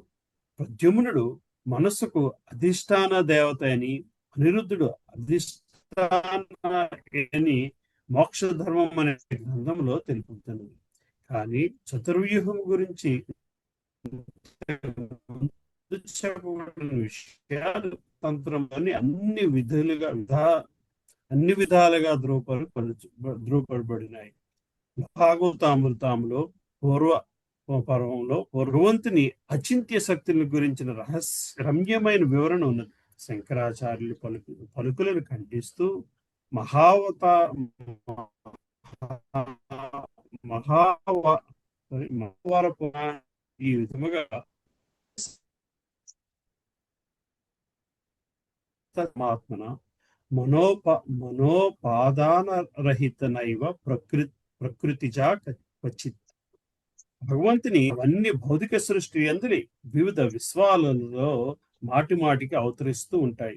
సచ్చిదానందమయమైన వారి దేహాలు శాశ్వతమైన భౌతిక జగత్తు చే సృష్టించబడినందున అవి క్షీణించే అవకాశమే లేదు. ఆ రూపాలు పూర్తిగా ఆధ్యాత్మిక అస్తిత్వం కలిగినట్టు, సర్వదా ఆధ్యాత్మిక గుణపూర్ణములైనట్టు, భౌతిక కల్మషరహితమైనవి. ఈ మాటను ధృవపరుస్తూ భారత పంచతంత్రము ఈ విధముగా నొక్కి చెప్పింది. మణిర్యద విభాగేన నీలపీతాభిరుత రూపభేదమవాప్నోతి ధ్యాన భేదాత్ అచ్యుతః. వైడూర్యమణి నీలము, పసుపు వంటి వివిధ రంగులలో కనిపించే విధముగా అచ్యుతుడు వివిధ పూజా విధానాలు బట్టి వివిధ రూపాలలో ప్రకటమవుతాడు. ప్రతి అవతారము యువతల అవతారాల కంటే భిన్నముగా ఉంటుంది. భగవంతుని అచింత్య శక్తి చేతి సాధ్యపడుతుంది. దాని చేతనే అతడు కాలంలో తాను ఏకముగాను నానా రకములైన పాక్షిక రూపముగాను ఆ పాక్షిక రూపాలకు మూలముగాను గోచరిస్తాడు. అతని అచింత్య శక్తులకు ఏది అసాధ్యము కాదు. శ్రీకృష్ణుడు అద్వితీయుడు. కానీ శ్రీమద్ భాగవతం నందలి దశమస్కందంలో నారదముని చెప్పినట్లు అతడు స్వయముగా విభిన్న రూపాలలో ప్రకటమవుతాడు. చిత్రం బతైతదేకేన వపుష యుగపత్ వృత్తి గృహేషు దృష్ట్యా సాహస్రం స్త్రీయా ఏక ఉదావహత్. ఒకే కృష్ణుడు ఏకకాలంలో 16,000 మంది మందిరములలో వివిధ కృష్ణులుగా మారి 16,000 రాణులను చేపట్టడం నిక్కముగా అద్భుతము. భాగవతం 10.69.2. పద్మపురాణం కూడా దీనిని ఈ విధముగా వివరించినది. సదేవో బహుదా భూత్వా నిర్గుణ పురుషోత్తమ ఏకీభూయ పునఃసేతే నిర్దోష హరిరాధికృత్. పురుషోత్తముడు ఆది పురుషుడు సర్వదా భౌతిక గుణరహితుడు అయిన ఒకే భగవంతుడు వివిధ రూపాలలో ప్రకటమై తిరిగి అదే సమయంలో ఒక్క రూపుడై శయనిస్తాడు. శ్రీమద్ భాగవతం 10.47.7 నందులో దశమస్కందంలో యజంతి త్వన్మయస్త్వం వై బహుమూర్త్యేక మూర్తికం. దేవా, నీవు నానా రూపాలలో ప్రకటమైనప్పటికీ అద్వితీయుడివే అయ్యున్నావు. అందుకే విశుద్ధ భక్తులు నిన్నే ధ్యానిస్తూ కేవలం నిన్నే అర్చిస్తారు అని చెప్పబడింది. పూర్వ పురాణంలో ఈ విధముగా చెప్పబడింది. అస్థూలశ్చ నగుణైశ్చైవ స్థూలోణుశ్చైవ సర్వతః అవర్ణ సర్వతః ప్రోక్తో శ్యామో రక్తాంతలోచనః. భగవంతుడు నిరాకారుడైనను సాకారుడు. అతడు విభువైనను అణుస్వరూపుడు. రంగులేని వాడైనను శ్యామలవర్ణుడు అరుణనేత్రుడు అయ్యున్నాడు. భౌతిక పరిగణంలో ఇవన్నీ పరస్పర విరుద్ధములుగా కనిపించవచ్చు. కానీ భగవంతుడు అచింత్య శక్తి సంపన్నుడని మనం అర్థం చేసుకుంటే ఇవన్నీ అతనికి సాధ్యమేనని మనం భావించవచ్చును. ఆధ్యాత్మిక కలాపాలను అవి ఏ విధముగా జరుగుతున్నాయన్న విషయాన్ని ప్రస్తుత స్థితిలో మనం అర్థం చేసుకోలేము. భౌతిక భావనలో అవి అచింత్యమే అయినను అటువంటి విరుద్ధ భావనను మనం ఏమాత్రము త్రోసిపుచ్చకూడదు. హరే కృష్ణ. నెక్స్ట్ ఉన్నారా? నేనే ప్రభుజీ. పద్మావతి మాత చదువుతారమ్మా? హరే కృష్ణ. బాహ్యానికి అచింత్యములైన హరే కృష్ణ ప్రభు. హరే కృష్ణ. బాహ్యానికి అచింత్యములే అయిన పరస్పర అయిన విషయాలను అనుగుణంగా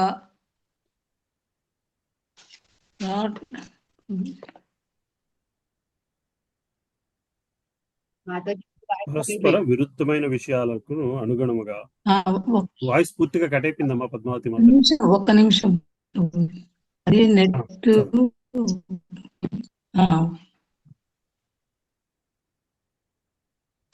ఓకే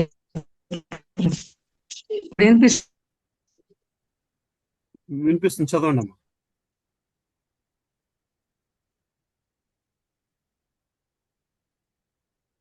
హలో,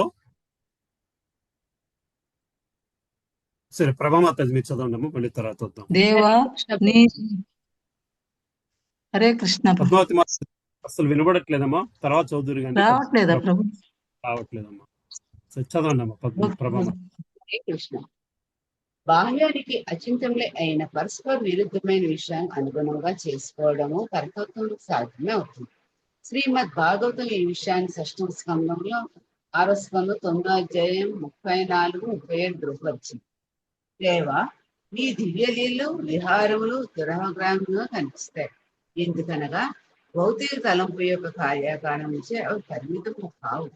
శారీరకంగా పని చేయకుండానే నువ్వు సంస్థాన్ని చేయగలుగుతావు. పరతత్వమునకు పలు శక్తులు ఉన్నాయని, అతడు స్వయంగా దేన్ని చేయవలసిన అవసరం లేదని వేదము పలుకుతున్నాయి. ప్రభు శాశ్వతంగా ఒక భౌతిక గుణరహితుడు. ఎవరి సహాయము లేకుండానే నువ్వు సమస్త జగత్తును సృష్టించి పోషించి లయింపు చేయగలుగుతావు. అయినా అటువంటి కలాపాల్లో నువ్వు మార్పు చెందవు. నీకు కర్మఫలములు ఉండవు. కానీ సామాన్య దేవ దానవులు ఈ భౌతిక జగత్తులో తమ కర్మలకు ఫలమును అనుభవిస్తారు. కర్మఫల ప్రభావితులు కాకుండా నీవు పూర్ణ ఆధ్యాత్మిక శక్తితో నిశ్చయ విస్తృతమై ఉంటావు. ఇది మేము పూర్తిగా ఎరగలేము. నీ షడ్విభూతులు అనంతములు కనుక నీ దివ్యగుణులు ఎవరు ఎన్నజాలరు. తత్వవేత్తలు ఇతర జనాలు భౌతిక జగత్తు యొక్క విరుద్ధతలచే పాదములు తీర్పులచే భ్రమితులు ఉంటారు. పదగారడీనే భ్రమితులైనందున శాస్త్రము విభిన్న గణనచే కలిసి చెందిన వారి తప్పులు చేయడం చాలు. నీవు ఎల్లరికూ పాలకుడువు, నియామకుడువు. నీ మహిమలు ఊహాతీతం. నీ అచిత్తమైన శక్తిలకు గుణములకు నేను అతీతులు చేస్తుంది. భౌతిక భావనలు అధిగమించి నీ దివ్య విశుద్ధ జ్ఞానం నేను కలుస్తుంది. నీ అచింత శక్తి వల్ల నీ అందు ఏది పరస్పర విరుద్ధమైనది ఉండదు. జనులు ఒకప్పుడు నేను నిరాకారులుగాను లేదా సాకారులుగాను తెలుస్తాడు. కానీ నీవు ఒక్కడివే. ప్రముఖులైన వారికి త్రాడు నానా రకాలైన సర్పంగా తోచుకోవచ్చు. నిన్ను గురించిన నిత్యమైనటువంటి భ్రాంతులకు నీవు వారి అస్థిర స్థితులకు అనుసరించి వివిధత్వాలు సృష్టిస్తావు. ఆధ్యాత్మిక భౌతిక కర్మలను భేదాన్ని మనం సర్వదా గుర్తుంచుకోవాలి.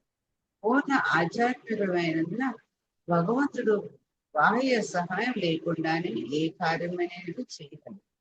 ఈ భౌతిక జగత్తులో మనం ఒక మట్టి పనులను తయారు చేయకపోతే కటక ద్రవ్యాలు యంత్రము పనిచేసేవాడు కావాలి. కానీ ఇదే భావం మన భగవంతుని కర్మలకు అన్వయించకూడదు. ఎందుకనగా మన భావంలో అనివార్యమైనవి లేకుండా క్షణంలో అతడు దేనినైనా తయారు చేయగలడు. ఒక ప్రత్యేకమైన ప్రయోజనానికే భగవంతుడు అవతరించడం అనేది ఆ విధంగా అవతరించకుండా అతడు దాన్ని నెరవేర్చడం. కేవలము సంకల్పం మాత్రం చేతడు దేనినైనా చేయలేదు. అయినా నిర్ణీత కరుణించే అతడు భక్తులపై ఆధారపడడానికి అవతరిస్తాడు.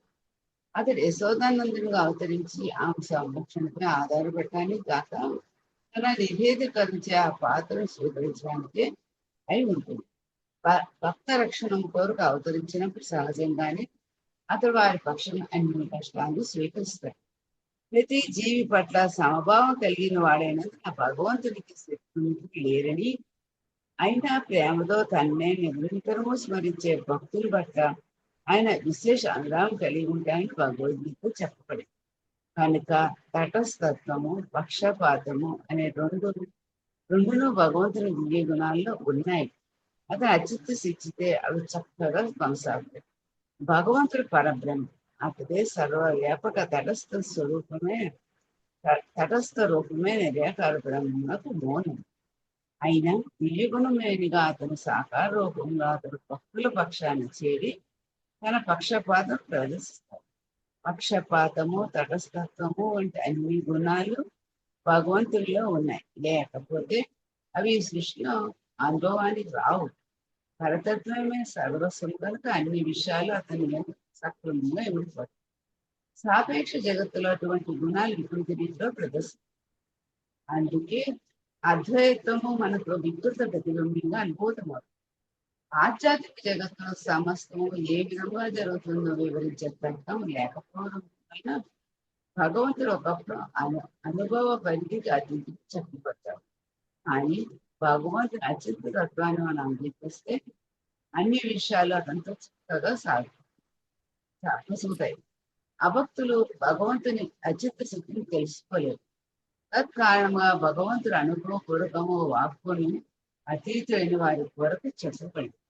బ్రహ్మ సూత్ర రచయిత ఈ యథార్థాన్ని అంగీకరించి శృతే శబ్ద మూలత్వ అని అన్నారు. అంటే భగవంతుడు సాధారణ మనిషికి అచితైన కేవలం వేద నిర్దేశం ద్వారా తెలియబడింది. దీనిని స్కంద పురాణం రూపొస్తూ అచిత్య కలు ఏ భావన సంస్తత్వేన యజయే సాధారణ వ్యక్తికి అచితమైన విషయము తత్వ విషయం కాబోదు అన్నది అని అన్న. మనలో ఔషధులు వంటి భౌతిక వస్తువులే మనకు అత్యంత అద్భుతమైన గుణాలు కనిపిస్తాయి. నిజానికి వాటి గుణాలు తరచుగా మనకు దురగ్రాహ్యంగా ఉంటాయి. కనుక భగవంతుని అచింత శక్తులను మనము విశ్వసించకపోతే అతని సర్వాధిపత్యాన్ని లోపరిచాడు. ఈ అచింత శక్తుల కారణంగానే భగవంత్ మహిమలు సర్వదా దురగ్రాహ్యంగా అంగీకరించబడతాయి. హరే కృష్ణ. హరే కృష్ణ. నెక్స్ట్ ఉన్నారమ్మా? కుసుమమ్మ చెప్తారా? హరే కృష్ణ. కుసుమమ్మ. హరే కృష్ణ ప్రభుజీ, చదువుతాను ప్రభుజీ. దండత్వం ప్రభుజీ. అజ్ఞానము, మాటల గారిడి అనేవి మానవ సమాజంలో సర్వసాధారణము. కానీ భగవంతుని అచింత్య శక్తులను అర్థం చేసుకోవడంలో అవి ఏమాత్రమూ తోడ్పడవు. మనము అటువంటి అజ్ఞానాన్ని, మాటల గారిడిని స్వీకరిస్తే భగవంతుని షడైశ్వర్య పూర్ణత్వాన్ని అంగీకరించలేము. ఉదాహరణకు సంపూర్ణ జ్ఞానము భగవంతుని విభూతులలో ఒకటి. కనుక అజ్ఞానమును అతనిలో ఏ విధంగా ఊహించగలము? భగవంతుడు జగత్తును పోషిస్తున్నాడని, అదే సమయంలో అతడు దాని పోషణ కార్యాల పట్ల ఉదాసీనుడనేది అతని అచింత్య శక్తుల కారణంగా పరస్పర విరుద్ధము కాదని వేదవాక్కులు వివేకపూర్ణమగు వాదనలు నిరూపిస్తాయి. సర్వదా సర్పములు తలంపులోనే లగ్నమైన వ్యక్తికి త్రాడు ఎల్లప్పుడూ సర్పం లాగానే కనిపిస్తుంది. అదేవిధంగా భౌతిక గుణాలచే భ్రమితుడు భగవద్విజ్ఞాన రహితుడు అయిన వ్యక్తికి భగవంతుడు భ్రమిత నిర్ణయము అనుసరించే గోచరిస్తాడు. పరతత్వము సంపూర్ణ ఇరుక కలిగిన వాడు బ్రహ్మము షడ్విభూతి పూర్ణుడైన దేవదేవుడు భగవంతుడు అయితే ద్వంద్వ ప్రభావితుడవుతాడని ఎవరైనా వాదించే అవకాశం ఉన్నది. ఇటువంటి వాదనము ఖండించడానికి స్వరూపద్వయమీక్షతే అనే వేదాంత సూత్రము ఏమని ప్రకటించినదంటే పరతత్వము అవతరించినప్పటికీ అతని యందు ద్వంద్వములకు అవకాశమే లేదు. ఎందుకనక పలు రూపాలలో అతడు ఏకమే అయి ఉన్నాడు. భగవంతుడు తన శక్తి ప్రభావంచే నానా విధములకు లీలను ప్రదర్శిస్తాడని అవగాహన అతని అచింత్యమైన విరుద్ధ శక్తులు బాహ్యముకు సమస్త విరుద్ధములను ఒక్కమారుగా తొలగించి వేస్తుంది. భగవాని అచింత్య శక్తికి శ్రీమద్ భాగవతము 3.4.16 ఈ క్రింది వివరణ ఇచ్చింది. కర్మణ్య నిహాస్య భవస్యతే దుర్గాశ్రయో అతార్వి భయాత్ పలాయనం కాలాత్మనో మదాయుతాశ్రయ స్వాత్మాన్రతేః కిద్యతే దీర్వి దామిహ. భగవంతుడు చేయవలసింది ఏదీ లేకపోయినా కర్మను వనరిస్తాడు. సర్వదా అజన్ముడైన జన్మిస్తాడు. అతడు సర్వులకు భీతికరమైన కాలమే అయిన శత్రుభయంతో కోటలో దాగుకోవడానికి మధుర నుండి పారిపోతాడు. ఆత్మసంతుష్టుడైన 16,000 మంది కన్యలను వివాహము ఆడతాడు. ఈ లీలలు ఎంతో తెలివిగల వారికైనా భ్రాంతికరముగా విరుద్ధతల వలె గోచరిస్తాయి. భగవంతుని కార్యకలాపాలు నిజమే కాకపోతే ఋషులు వాటిచే భ్రమితులయ్యేవారు కాదు. కనుక అట్టి కలాపాలను ఎన్నడూ కల్పనలుగా భావించకూడదు. భగవంతుడు ఎప్పుడు కోరితే అప్పుడు అతని అచింత్య శక్తి అట్టి లీలను సృజించి నిర్వహించడంలో ఆ దేవదేవునికి సేవ సేవ చే సేవ చేస్తుంది. పంచరాత్ర శాస్త్రాలను పరమ ఆచార్యులు వేదవాగ్మయముగా అంగీకరించారు. ఈ శాస్త్రాలు రజోస్తమో గుణ ఫలములు కావు. అందుకే పండితులు బ్రాహ్మణులు సర్వదా వాటిని సాత్వత సంహితులని చెబుతారు. సాత్వత సంహితులని చెబుతారు. ఆ శాస్త్రములు తొలి వక్త దేవదేవుడైన నారాయణుడే. మహాభారతమునందలి శాంతి పర్వంలోని మోక్ష ధర్మంలో 349.68 ఇది ప్రత్యేకంగా పేర్కొనబడింది. బద్ధజీవులు 4 రకాల దోషాలకు ప్రభుజీ నా మాట వినబడుతుంది కదా? ఇప్పుడు వినబడుతుందమ్మా, చెప్పండి. ఇందాక ప్రాబ్లం వచ్చింది. ఓకే. బ్రాహ్మణులు సర్వదా వాటిని సాత్వత సంహితులని చెబుతారు. ఆ శాస్త్రము తొలి వక్త దేవదేవుడైన నారాయణుడే. మహాభారతం నందలి శాంతి పర్వంలోని మోక్ష ధర్మంలో 349.68 ఇది ప్రత్యేకంగా పేర్కొనబడింది. బద్ధజీవులు 4 రకాల దోషాలను అతీతులైన నారదుడు, వ్యాసుడు వంటి ముక్తాత్ములైన ఋషులు ఆ శాస్త్రాలను ఉపదేశించారు. పంచరాత్ర శాస్త్రమునకు శ్రీ నారదముని ఆది వక్త. శ్రీమద్ భాగవతం కూడా సాత్వత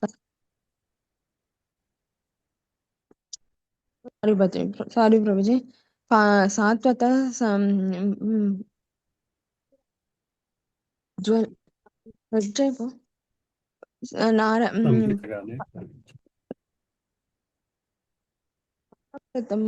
నందలి శాంతి పర్వంలోని మోక్ష ధర్మంలో 349.69 ఇది ప్రత్యేకంగా పేర్కొనబడింది.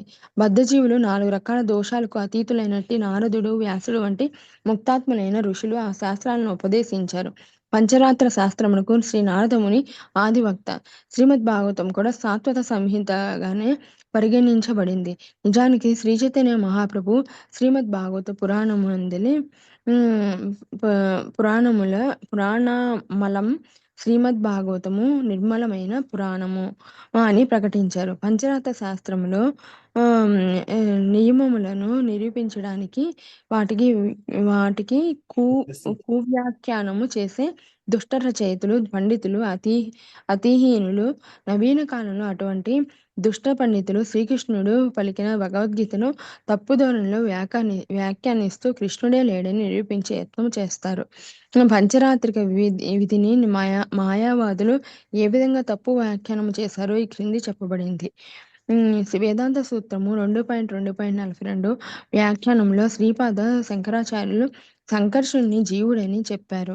కానీ సంకర్షుడు సాధారణ జీవుడని భగవద్భక్తులు పలికిన నిదర్శనము ఏ వేద వాగ్మయంలోనూ లేదు. అతడు విష్ణుతత్వానికి చెందిన భగవంతుని అమోఘమైన ప్రధానాంశ. అతడు ప్రకృతి సృష్టికి అతీతుడు. అతడే సకల జీవులకు ఆది మూలము. నిత్యానాం చేతనాం నిత్యులైన వారందరిలోనూ అతడు పరమనిత్యుడు అని ఉపనిషత్తులు ప్రకటించాయి. కనుక అతడు విభూ చైతన్యుడు. అతడే సమస్త సృష్టికి సూక్ష్మాతి సూక్ష్మమైన జీవులకు ప్రత్యక్షంగా కారణుడు. అతడు పరమనిత్యుడు కాగా జీవులందరూ సూక్ష్మాతి సూక్ష్మమైన వారు. కనుక అతడిని సాధారణ జీవునిగా ఎన్నడూ పరిగణించకూడదు. ఎందుకనగా ఆ విధంగా పరిగణించడం ప్రామాణిక శాస్త్రాల నిర్ణయానికి విరుద్ధమే అవుతుంది. జీవులు కూడా జన్మమృత్యు పరిమితులకు అతీతులే. ఇది వేద నిర్ణయము. వేదాదేశములను అనుసరించేవారు నిజంగా గురు పరంపరలో వచ్చిన వారు దీన్ని అంగీకరిస్తారు. వేదాంత సూత్రము 2. Okay Prabhuji. Hare Krishna Prabhuji. Thank you Prabhuji. దండోత్తరం. Next ఎవరు ఉన్నారమ్మా? కళామాతాజీ ఉన్నారా? హరే కృష్ణ ప్రభుజీ. హరే కృష్ణ అమ్మా. ప్రభుజీ నెంబర్ చెప్పరా ఒక్కసారి? పేజ్ నెంబర్ చెప్పరా? పేజ్ నెంబర్ మీ బుక్ లో ఎంత ఉందో నాకు తెలియదమ్మా. నా బుక్ లో 383. నా బుక్ లో, మీ బుక్ 379. ఎక్కడి నుంచి అండి చదవాలి? నేను ఇక్కడ శ్లోకాన్ని రెండో పారాగ్రాఫ్ వేదాంత సూత్రపు 2.2.43 దగ్గర. ఓకే. వేదాంత సూత్రము వ్యాఖ్యానములో శ్రీపాద శంకరాచార్యులు సంకర్షణుని జీవుడని చెప్పారు. దాని తర్వాతదా అది కాదక్క, ఆ. వేదాంత సూత్రపు 2.2.43 శంకర శంకర భాష్యానికి ఓకే వేదాంత సూత్రపు 2.243 శంకర భాష్యానికి సమాధానముగా చెప్పిందేమంటే, నానా విధాలుగా విస్తరించి ఉన్నట్టే సమస్త విష్ణు తత్వాలకు మూల విష్ణు రూపము మూల శంకర్షణుడే. మూల అంటే ఆది అయినట్టి అని అర్థము. సంకర్షణుడు అంటే విష్ణువే, కానీ అతని నుండియే సమస్తమగు ఇతర విష్ణువులు విస్తరిస్తారు. ఇది బ్రహ్మ సంహితలో ధృవపరచబడినది. ఒక దీపము నుండి వెలిగించబడిన దీపము మూల దీపము వలనే జ్వలించినట్లు మూల సంకర్షణ నుండి ఉద్భవించిన విష్ణువులు మూల విష్ణువుతో సమానులే అవుతారు. ఈ విధముగా స్వయముగా తానే విస్తరించే ఆదిదేవుడు గోవిందుని ఎల్లరూ భజించాలి. 44వ వేదాంత సూత్రపు శంకర భాష్యానికి సమాధానముగా చెప్పేదేమిటంటే, పంచరాత్ర నియమాలను ఖచ్చితంగా పాటించే ఏ విశుద్ధ భక్తుడు విష్ణుతత్వాలన్నీ వివిధ రూపాలనే మాటను ఏనాడునూ అంగీకరించుడు. ఎందుకనగా ఆ భావన పూర్తిగా తప్పు. భగవంతుడు సహజముగానే నానా విధ రూపాలలో విస్తరించగలడని శ్రీపాద శంకరాచార్యులను తమ 42వ సూత్రపు వ్యాఖ్యానంలో అంగీకరించారు. అంటే 42వ సూత్రానికి ఆయన చెప్పిన వ్యాఖ్యానము, 44వ సూత్రానికి ఆయన చెప్పిన భాష్యము పరస్పర విరుద్ధముగా ఉన్నాయి. ఒక చోట ఒక మాట చెప్పి వేరొక చోట భాగవత సంప్రదాయాన్ని ఖండించే యుక్తిగా దానికి విరుద్ధమైన మాట చెప్పడం మాయావాద వ్యాఖ్యానములోని దోషము. ఈ విధముగా మాయావాద వ్యాఖ్యాతలు కనీస నియమాలనైనా పాటించరు. భాగవత సంప్రదాయము నారాయణుని చతుర్వ్యూహ రూపాలను అంగీకరిస్తుంది. అంటే దీని భావము అది పలువురు దేవతలను అంగీకరిస్తుందని కాదు. పరతత్వమైన భగవంతుడు అద్వితీయుడని భక్తులకు బాగా తెలుసు. వారెన్నడూ పలు దేవతారాధకులు కారు. ఎందుకనగా అటువంటి బహు దేవతార్చనము వేద విరుద్ధము. నారాయణుడు దివ్యుడని, నానా విధములైన దివ్యశక్తులపై అచింత్యమైన స్వామ్యము కలవాడని భక్తులు దృఢమైన విశ్వాసముతో పూర్తిగా నమ్ముతారు. కనుక పండితులు శ్రీల రూపగోస్వామి విరచితమైన లఘు భాగవతామృతము అనే గ్రంథమును చదవాలని మేము సలహా ఇస్తున్నాము. ఈ భావాలన్నీ దానిలో విపులముగా చెప్పబడినాయి. వాసుదేవుడు, సంకర్షణుడు, ప్రద్యుమ్నుడు, అనిరుద్ధుడు కార్యకారణముల ద్వారా విస్తరిస్తారని నిరూపించడానికి శ్రీపాద శంకరాచార్యులు ప్రయత్నించారు. ఆయన వారిని మట్టితోనూ మట్టి కుండతోనూ పోల్చారు. అయినా అదంతా పూర్తిగా అజ్ఞానమే. ఎందుకనగా వారి విస్తారములలో కార్యకారణమనే ప్రసక్తే లేదు. నాణ్యత్ సదసత్పదం. కూర్మ పురాణము కూడా ఈ విషయాన్ని ధృవపరుస్తూ దేహి దేహి విభేదోయం శేశ్వరే విద్యతే క్వచిత్. భగవంతుని యందు దేహానికి ఆత్మకు భేదము లేదు అని అన్నది. కార్యకరణములు భౌతికమైనవి. ఉదాహరణకు తండ్రి దేహము కుమారుని దేహానికి కారణమైనట్లు కనిపిస్తుంది, కానీ ఆత్మ కారణము కాదు, కార్యము కాదు. ఆధ్యాత్మిక స్థితిలో కార్యకారణములు నడుమ భేదమే మనకు గోచరించదు. భగవంతుని రూపాన్ని ఆధ్యాత్మికంగా పరమోత్కృష్టములు కనుక అవన్నీ సమానముగా ప్రకృతిని నియంత్రించేవి అయి ఉంటాయి. తురీయ స్థితిలో అవన్నీ ఆధ్యాత్మిక అధిష్టాన రూపాలే. ప్రకృతి నియమాలు వారిపై ప్రభావమును చూపవు. కనుక వారిలో భౌతిక కల్మషము లేశమాత్రమైనా ఉండదు. భౌతిక జగత్తుకు ఆవల కార్యకారణమనే నియమమే ఉండదు. కనుక కార్యకారణమనే అవగాహన పూర్ణములు దివ్యములు అయినట్టి భగవత్ రూపములను దరిచేరజాలదు. వేదవాంగ్మయము దీనిని ఈ విధముగా నిరూపిస్తున్నది. హరే కృష్ణ ప్రభుజీ. హరే కృష్ణ. బాగా చదువుతారక్క? చదువుతా. హరే కృష్ణ ప్రభుజీ. హరే కృష్ణ. ఓం పూర్ణమదః పూర్ణమిదం పూర్ణాత్ పూర్ణముదచ్యతే పూర్ణస్య పూర్ణమాదాయ పూర్ణమేవావశిష్యతే. దేవదేవుడు పరిపూర్ణుడు. అతడు పూర్ణుడైన కారణమున అతని నుండి ప్రకటమయ్యడి ఈ దృశ్యమాన జగత్తు వంటివి కూడా పూర్ణమై ఉప్పారుచున్నవి. పూర్ణుడైన వాని నుండి ఉత్పన్నమైనది కూడా పూర్ణమై అలరారుతుంది. అతడు పూర్ణుడైన కారణమున పలు పూర్ణములు అతడి నుండి ప్రభవించినను అతడు పూర్ణునిగానే మిగిలి ఉంటాడు. బృహదారణ్యకోపనిషత్ 5.1. అభక్తులు భక్తియోగ విధి నియమాలను ఉల్లంఘించి విష్ణువు యొక్క బాహ్య రూపమైనట్టి జగత్తును మాయా నియామకుడైన భగవంతునితో లేదా అతని చతుర్వ్యూహంతో సమానము చేస్తారనడము సుస్పష్టము. మాయను ఆత్మతో లేదా మాయను భగవంతునితో ఏకము చేయడము నాస్తికత్వానికి సూచన. బ్రహ్మ మొదలుకొని చీమ వరకు సకల జీవ రూపాలను ప్రకటించే భౌతిక సృష్టి భగవంతుని బాహ్య రూపము. భగవద్గీతలో ద్రోవపరుపబడినట్లు ఏకాంశేన స్థితో జగత్, అది భగవంతుని శక్తిలో 4వ వంతు మాత్రమే. మాయా జగత్తే ప్రకృతి. ప్రకృతిలోని ప్రతీది జడ పదార్థ నిర్మితం కనుక ప్రకృతి రూపాలను ఎవ్వరూ చతుర్వ్యూహంతో పోల్చడానికి యత్నించకూడదు. కానీ దురదృష్టవశాత్తు మాయావాద సంప్రదాయము వారు అక్రముగా అది చేయడానికి యత్నిస్తారు. వేదాంత సూత్రపు 2.2.45 శంకర భాష్యానికి సమాధానంగా దివ్య గుణ వస్తువు, ఆ దివ్య గుణాల ఆధ్యాత్మిక స్వభావము లఘు భాగవతామృతములో పూర్వ 5.208-14 ఈ విధముగా వివరింపబడింది. గుణములు కేవలము జడ పదార్థములోనే ప్రకటమవుతాయి కనుక పరబ్రహ్మము సమస్త గుణరహితమై ఉండాలని కొందరంటారు. వారి ఉద్దేశ్యము ప్రకారము సమస్త గుణములు క్షణభంగురముకు ఎండమావుల వలె తాత్కాలికములు. కానీ ఇది ఆమోదయోగ్యము కాదు. భగవంతుడు పరిపూర్ణుడు కనుక అతని గుణములు అతనికి అభిన్నములై ఉంటాయి. అతని రూపము, నామము, గుణములు, అతనికి సంబంధించిన ప్రతీదీ అతని వలె ఆధ్యాత్మికమైనది. పూర్ణుడైన భగవంతుని ప్రతి విస్తారము అతనితో సమానమై ఉంటుంది. పరతత్వమైన భగవంతుడు సకలానంద నిధి కనుక అతని నుండి విస్తరించే దివ్య గుణములు కూడా ఆనందనిధియే అయి ఉంటాయి. ఈ విషయము బ్రహ్మతర్కం అనే గ్రంథములో ధ్రువపరుపబడింది. భగవంతుడైన హరి స్వయముగా తానే యోగ్యుడై ఉంటాడు కనుక విష్ణువు, అతని విశుద్ధ భక్తులు, వారి దివ్య గుణములు వారికి భిన్నముగా ఉండవని అందులో చెప్పబడింది. విష్ణు పురాణంలో విష్ణు భగవానుడు ఈ క్రింది వాక్కులలో పూజితుడయ్యాడు. దేవదేవుడు మా ఎడ కృపజూపుగాక.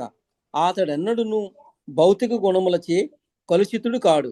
జ్ఞానము, ఐశ్వర్యము, సౌందర్యము, బలము, ప్రభావము వంటి భగవంతుని గుణములు అతనికి అభిన్నములని కూడా అదే విష్ణు పురాణంలో చెప్పబడింది.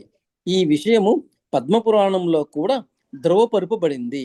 భగవంతుడు గుణరహితుడని ఎప్పుడు వర్ణించబడినా అది అతడు భౌతిక గుణరహితుడనే సూచిస్తుందని అర్థము చేసుకోవాలంటూ ఆ పురాణము వివరించింది. శ్రీమద్ భాగవతములోని మొదటి అధ్యాయములో 1.16.229 ఈ విధంగా చెప్పబడింది. ఓ ధర్మదేవత, దివ్యములు ఉదాత్తములు అయిన సమస్త గుణాలు శ్రీకృష్ణుని యందు ప్రకటమై ఉన్నాయి. శ్రద్ధావంతులకు భక్తులు, ఆధ్యాత్మికవాదులు కూడా అట్టి దివ్య గుణాలను కలిగి ఉండాలని కోరుకుంటారు. కనుక పరమానంద దివ్య రూపుడైన శ్రీకృష్ణుడు సమస్తమగు ఆనందమయ దివ్య గుణాలకు, అచింత్య శక్తులకు మూలమని అర్థమైంది. ఈ సందర్భములో శ్రీమద్ భాగవతమునందలి తృతీయ స్కందములోని 23వ అధ్యాయపు 21వ, 25వ, 27వ, 28వ శ్లోకాలను చదవవలసింది. ముందుకెళ్ళండి, చదవమంటారా? దాని ముందుకు వెళ్దాం. ఇంకెవరు ఉన్నారమ్మా? సుజాతమాత ఉన్నారేమో. ఉన్నాను ప్రభు. చదువుతారమ్మా? చదువుతాను ప్రభుజీ. హరే కృష్ణ ప్రభుజీ. ధన్యవాద ప్రణాం ప్రభుజీ. శ్రీపాద రామానుజాచార్యులు కూడా తమ వేదాంత సూత్ర వ్యాఖ్యానమైన శ్రీ భాష్యములో శ్రీ శంకరుల వాదాన్ని ఖండించారు. శ్రీపాద శంకరాచార్యులు పంచరాత్ర శాస్త్రాలను నాస్తిక కపిలుని తత్వముతో సమానము చేయడానికి ప్రయత్నించారు. ఆ విధముగా ఆయన పంచరాత్ర శాస్త్రాలు వేదాదేశాలు నిరోధిస్తాయని నిరూపించాలని చూశారు. సంకర్షుడని పిలువబడే జీవరూపుడు సర్వకారణములకు పరమకారణుడైన వాసుదేవుని నుండి ఉద్భవించాడని, మనస్సు అయినట్టి ప్రద్యుమ్నుడు సంకర్షుని నుండి వచ్చాడని, అహంకారమైనట్టి అనిరుద్ధుడు ప్రద్యుమ్నుని నుండి వచ్చాడని పంచరాత్ర శాస్త్రాలు తెలిపాయి. కానీ జీవుడు జన్మించాడని లేదా సృజింపబడినాడని ఎవ్వరూ అనలేదు. ఎందుకనగా ఆ మాట వేద విరుద్ధమే అవుతుంది. కఠోపనిషత్తులో చెప్పబడినట్లు వ్యక్తిగతాత్మలుగా జీవులకు జన్మము గాని మరణము గాని లేదు. జీవులు నిత్యులు అని సమస్త వేదవాంగ్మయము ప్రకటించినది. కనుక సంకర్షణుడు జీవుడని చెప్పినప్పుడు అతడు జీవులందరికీ అధిష్టాన దైవతమనియే అది సూచిస్తుంది. అదే విధముగా ప్రద్యుమ్నుడు మనస్సుకు అధిష్టాన దేవత, అనిరుద్ధుడు అహంకారానికి అధిష్టాన దేవత. మనస్సు అయినట్టి ప్రద్యుమ్నుడు సంకర్షణు నుండి ఉత్పన్నమైనట్లు చెప్పబడినది. కానీ సంకర్షణుడు జీవుడే అయితే దీనిని ఏమాత్రమూ అంగీకరించలేము. ఎందుకనగా జీవుడు మనస్సుకు కారణము కాబోడు. ప్రాణము, మనస్సు, ఇంద్రియములతో పాటు సమస్తము భగవంతుని నుండి ఉత్పన్నమవుతాయని వేదములు చెబుతున్నాయి. కనుక జీవన్ నుండి మనస్సు ఉత్పన్నము కావడము అసంభవము. ఎందుకనగా పరతత్వమైన భగవంతుని నుండియే సమస్తము ఉత్పన్నమైనదని వేదములు చెప్పాయి. శాస్త్రములను అనుసరించి సంకర్షణుడు, ప్రద్యుమ్నుడు, అనిరుద్ధుడు పూర్ణుడగు భగవంతుని శక్తి పూర్ణ రూపాలను కలిగి ఉన్నారు. శాస్త్రములందలి విషయాలను ఎవ్వరూ త్రోసిపుచ్చలేరు. కనుక ఈ చతుర్వ్యూహమూర్తులను ఎన్నడూ సాధారణ జీవులుగా భావించకూడదు. వారిలో ప్రతి ఒక్కరూ భగవంతుని ప్రధానాంశ. ఆ విధముగా వారిలో ప్రతి ఒక్కరూ జ్ఞానము, ఐశ్వర్యము, శక్తి, బలముతో భగవంతునితో సమానమే అయి ఉంటారు. పంచరాత్ర శాస్త్రముల నిదర్శనాన్ని ఉపేక్షించకూడదు. పంచరాత్ర శాస్త్రాలను చక్కగా అధ్యయనము చేయనట్టి వ్యక్తులే జీవుని ఉత్పత్తి లేదా ఆరంభ విషయములలో ఆ శాస్త్రాలు శృతులతో విరోధిస్తాయని తలుస్తారు. ఈ సందర్భములో మనము శ్రీమద్ భాగవతము యొక్క ఈ నిర్ణయాన్ని తప్పకుండా స్వీకరించాలి. వాసుదేవుడని తెలియబడేవాడు శరణాగతులకు భక్తుల ఎడ అమితానురాగము కలిగిన వాడు అయిన భగవంతుడు స్వయముగా చతుర్వ్యూహ రూపాలలోనికి విస్తరిస్తాడు. ఆ రూపాలన్నీ అతనికి ఆధీనములు. అదే సమయములో అతనితో అన్ని విధముల సమానములు అయి ఉంటాయి. పౌష్కర సంహిత ఈ విషయములో ఈ విధముగా పలికినది. బ్రాహ్మణులు దేవదేవుని చతుర్వ్యూహ రూపాలను అర్చించాలని ఉపదేశించే శాస్త్రాలు ఆగమములని పిలువబడతాయి. ఈ చతుర్వ్యూహ రూపాలను అర్చించడము భగవంతుడైన వాసుదేవుని అర్చనతో సమానమని వైష్ణవ శాస్త్రాలు అన్నింటిలోనూ చెప్పబడినవి. ఆ వాసుదేవుడే షడ్విభూతి పూర్ణమైన తన వివిధ విస్తారములతో తన భక్తుల నుండి వారి విద్యుక్త ధర్మ ఫలాలను స్వీకరిస్తాడు. నృసింహుడు, రాముడు, శేషుడు, కూర్మము వంటి లీలారూపములను అర్చించడము ద్వారా మనిషి సంకర్షుణ్ణి అర్చించే స్థితికి చేరుకుంటాడు. ఆ స్థితి నుండి అతడు పరబ్రహ్మమైన వాసుదేవుని అర్చించే పదముకు తరువాత చేరతాడు. మనిషి విధిపూర్వకముగా అర్చనము చేస్తే దేవదేవుడైన వాసుదేవుని పొందగలుగుతాడు అని పౌష్కర సంహితలో చెప్పబడినది. సంకర్షణుడు, ప్రద్యుమ్నుడు, అనిరుద్ధుడు వాసుదేవునితో సమానులని అంగీకరించవలసి ఉంటుంది. ఎందుకనగా వారందరూ అచింత శక్తి సంపన్నులు. వాసుదేవుని వంటి దివ్యరూపధారులు సంకర్షణుడు, ప్రద్యుమ్నుడు, అనిరుద్ధుడు అజన్ములైన విశుద్ధ భక్తుల కన్నుల ఎదుట వివిధ అవతారాలలో ప్రకటమవుతారు. ఇదే సమస్త వేద వాంగ్మయ నిర్ణయము. భగవంతుడు తన అచింత శక్తిచే భక్తుల ముందు ప్రకటమవుతాడన్నది పంచరాత్ర ఉపదేశాలకు విరుద్ధము కాదు. సంకర్షణుడు, ప్రద్యుమ్నుడు, అనిరుద్ధుడు వరుసగా జీవులకు, మనస్సుకు, అహంకారానికి అధిష్టాన దేవతలు కనుక వారిని వరుసగా జీవునిగా, మనస్సుగా, అహంకారముగా చెప్పడము శాస్త్ర వచనాలకు విరుద్ధమేమీ కాదు. ఆకాశము, వెలుగు అనే పదాలు ఒకప్పుడు పరబ్రహ్మమును సూచించినట్లు ఈ పదాలు ఈ అధిష్టాన దేవతలను సూచిస్తాయి. ఎవరైనా ఉన్నారమ్మా చదవాల్సిన వాళ్ళు? కంప్లీట్ చేస్తారమ్మా ఈ శ్లోకము? నేను చదవను. చదవను పద్మావతి మాత. హరే కృష్ణ. ఈ విషయాలన్నింటినీ పరిగణించి సంకర్షణుడు ముందు పారాగ్రాఫ్ కూడా జీవుని జన్మను లేదా ఉత్పత్తిని శాస్త్రములు పూర్తిగా నిరసిస్తాయి.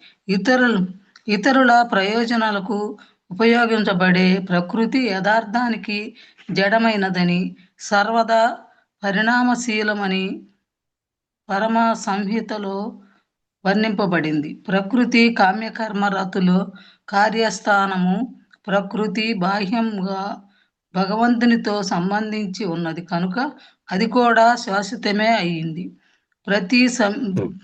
ప్రతి సంహితలోనూ జీవుడు నిత్యునిగా అంగీకరించబడినవాడు. జీవుని జన్మ పంచరాత్రములలో పూర్తిగా నివసించబడింది. ఉత్పత్తి అయినది వినాశము చెంది తీరుతుంది కనుక జీవుని జన్మను మనము అంగీకరిస్తే అతని వినాశమును కూడా మనము అంగీకరించవలసి ఉంటుంది. కానీ జీవుడు నిత్యుడని వేదవాంగ్మయము చెబుతున్నది కనుక అతడు ఒకానొక సమయములో జన్మించినట్టి వాడని ఎవరు ఊహించకూడదు. ప్రకృతి రూపు నిరంతర పరిణామశీలమని పరమ సంహిత ఆరంభములో స్పష్టముగా చెప్పబడింది కనుక ఆరంభము వినాశము అటువంటిదే అయినా ఇతర పదాలు కేవలము ప్రకృతికే అన్వయిస్తాయి. ఈ విషయాలన్నింటినీ పరిగణించి సంకర్షణుడు జీవుని వలె జన్మించాడనే శంకరాచార్యుని మాటను పూర్తిగా వాక్య విరుద్ధమైనదిగా తెలుసుకోవాలి. పైన తెలిపిన వాదనల ద్వారా ఆయన నిర్ణయాలు పూర్తిగా ఖండింపబడినాయి. ఈ సందర్భంలో శ్రీమద్ భాగవతంపై 3.1.34 శ్రీధర స్వామి వ్యాఖ్యానము అత్యంత కారకము అవుతుంది. సంకర్షణుడు సాధారణ జీవుడని నిరూపించటానికి చేసిన శంకరాచార్యుని వాదనం విస్తృతమైన ఖండనకు శ్రీభాష్యమునకు శ్రీమద్ సుదర్శనాచార్యులు ఈ వ్యాఖ్యానమును చదువగలరు. ఇది శృత ప్రకాశిక అని తెలియబడుతున్నది. శ్రీకృష్ణుడు, బలదేవుడు, ప్రద్యుమ్నుడు, అనిరుద్ధుడు అనే మూల చతుర్వ్యూహము మరొక చతుర్వ్యూహముగా విస్తరిస్తుంది. అది ఆధ్యాత్మికాకాశములోని వైకుంఠ లోకములో నెలకొని ఉంటుంది కనుక పరో వ్యోమములోని చతుర్వ్యూహ రూపాలు ద్వారక ఎందలి మూల చతుర్వ్యూహపు ద్వితీయ రూపాలు. పైన వివరించబడినట్లుగా వాసుదేవుడు, సంకర్షణుడు, ప్రద్యుమ్నుడు, అనిరుద్ధుడు అందరూ మార్పు రహితులు, దేవదేవుని దివ్యమైన ప్రధాన అంశములు. ప్రకృతి గుణములతో సంబంధము లేనివారు. ద్వితీయ చతుర్వ్యూహములోని సంకర్షణుడు కేవలము బలరాముని ప్రాతినిధ్యమే కాకుండా కారణ సముద్రానికి మూల కారణమై ఉన్నాడు. అక్కడ కారణోదకశాయి విష్ణువు శయనించి ఉన్నవాడై అసంఖ్యాకమైన విశ్వాలను శ్వాస ద్వారా ఉత్పన్నము కావిస్తాడు. పరవ్యోమములో ఆధ్యాత్మిక సృజనాత్మిక శక్తి ఉన్నది. అది శుద్ధ సత్వమని పిలువబడుతుంది. విశుద్ధ ఆధ్యాత్మిక శక్తి అయిన అది పూర్ణ జ్ఞానము, ఐశ్వర్యము, బలాదులతో సమస్త వైకుంఠాలను పోషిస్తుంది. శుద్ధ సత్వపు ఈ కార్యములన్నీ మహాసంకర్షుని శక్తులని తెలుపుతాయి. ఆ సంకర్షణుడే భౌతిక జగత్తులో క్లేశములను అనుభవించే వ్యక్తిగత జీవులందరికీ చరమాశ్రయము. సృష్టి లయించినప్పుడు రహితులైన జీవులందరూ మహాసంకర్షుని దేహములో విశ్రమిస్తారు. అందుకే సంకర్షణుడు ఒకప్పుడు జీవన మోహమని పిలువబడతాడు. జీవ సమూహమని పిలువబడతాడు. నిప్పురవ్వలు అగ్నికి దూరం కాగానే ఆరిపోయే స్వభావాన్ని కలిగి ఉన్నట్లు ఆధ్యాత్మిక నిప్పురవ్వల వంటి జీవులు ప్రకృతి సాంగత్యంలో నిస్తేజులుగా ఉండే స్వభావాన్ని కలిగి ఉంటారు. అయినా పరమాత్మని సాంగత్యములో జీవుని ఆధ్యాత్మిక స్వభావాన్ని తిరిగి ప్రకాశింపజేయవచ్చును. జీవుడు జడ పదార్థములోను ఆత్మ రూపములోను గోచరించగలడు కనుక తటస్థ శక్తిగా పడినాడు. సంకర్షణుడే కారణోదకశాయి విష్ణువునకు మూలము. విశ్వములను సృజించే మూల విష్ణు రూపము అతడే. అటువంటి సంకర్షణుడు శ్రీ నిత్యానంద రాముని ప్రధాన అంశ. హరే కృష్ణ ప్రభు. హరే కృష్ణ. థ్యాంక్ యూ మాతాజీ. Yes, at least summary of that is clear, right? మనకి శంకరాచార్యుల వారిని చెప్పిన దాన్ని కొంత రిఫ్లెక్ట్ చేస్తూ చెప్పుకో సంకర్షణ తాలూకా జీవతత్వంలోంచి వచ్చింది అని చెప్పడానికి నాంది బేసికల్గా. సో నెక్స్ట్ శ్లోకాల్లో మరి ఇంకా డీటెయిల్ వస్తుందేమో చూద్దాం. ఓకే, నరసింహార్తి ఎవరు పాడతారు?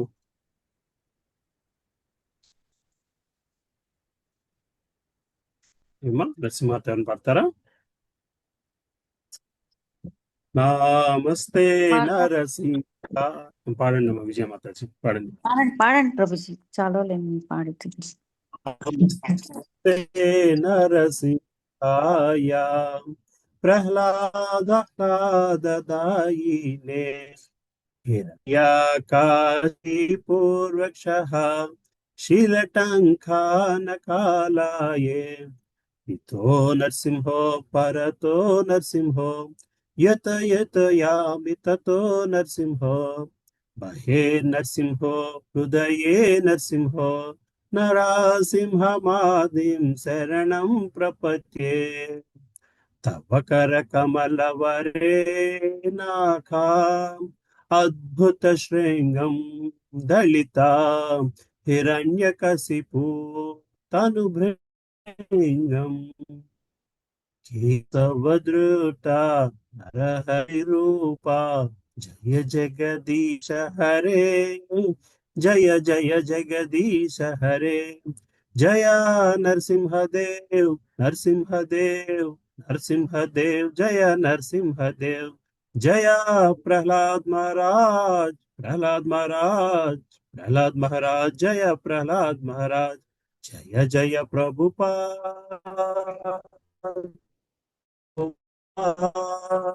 ప్రభుపాద్ జయ జయ ప్రభుపాద్ జయ గురుదేవ్ గురుదేవ్ గురుదేవ్ జయ జయ గురుదేవ్ నితాయ్ గౌర హరి బోల్ హరి బోల్ నితాయ్ గౌర హరి బోల్. హరే కృష్ణ. హరే కృష్ణ. ప్రొఫెసర్ మాత్రం ఇస్తున్నాను. ఇక్కడితో క్లాస్ ఆపుతున్నామా? సరేనా? హరే కృష్ణ ప్రభుజీ. హరే కృష్ణ ప్రభుజీ. Thank you Prabhuji. ధన్యవాదాలు ప్రభుజీ.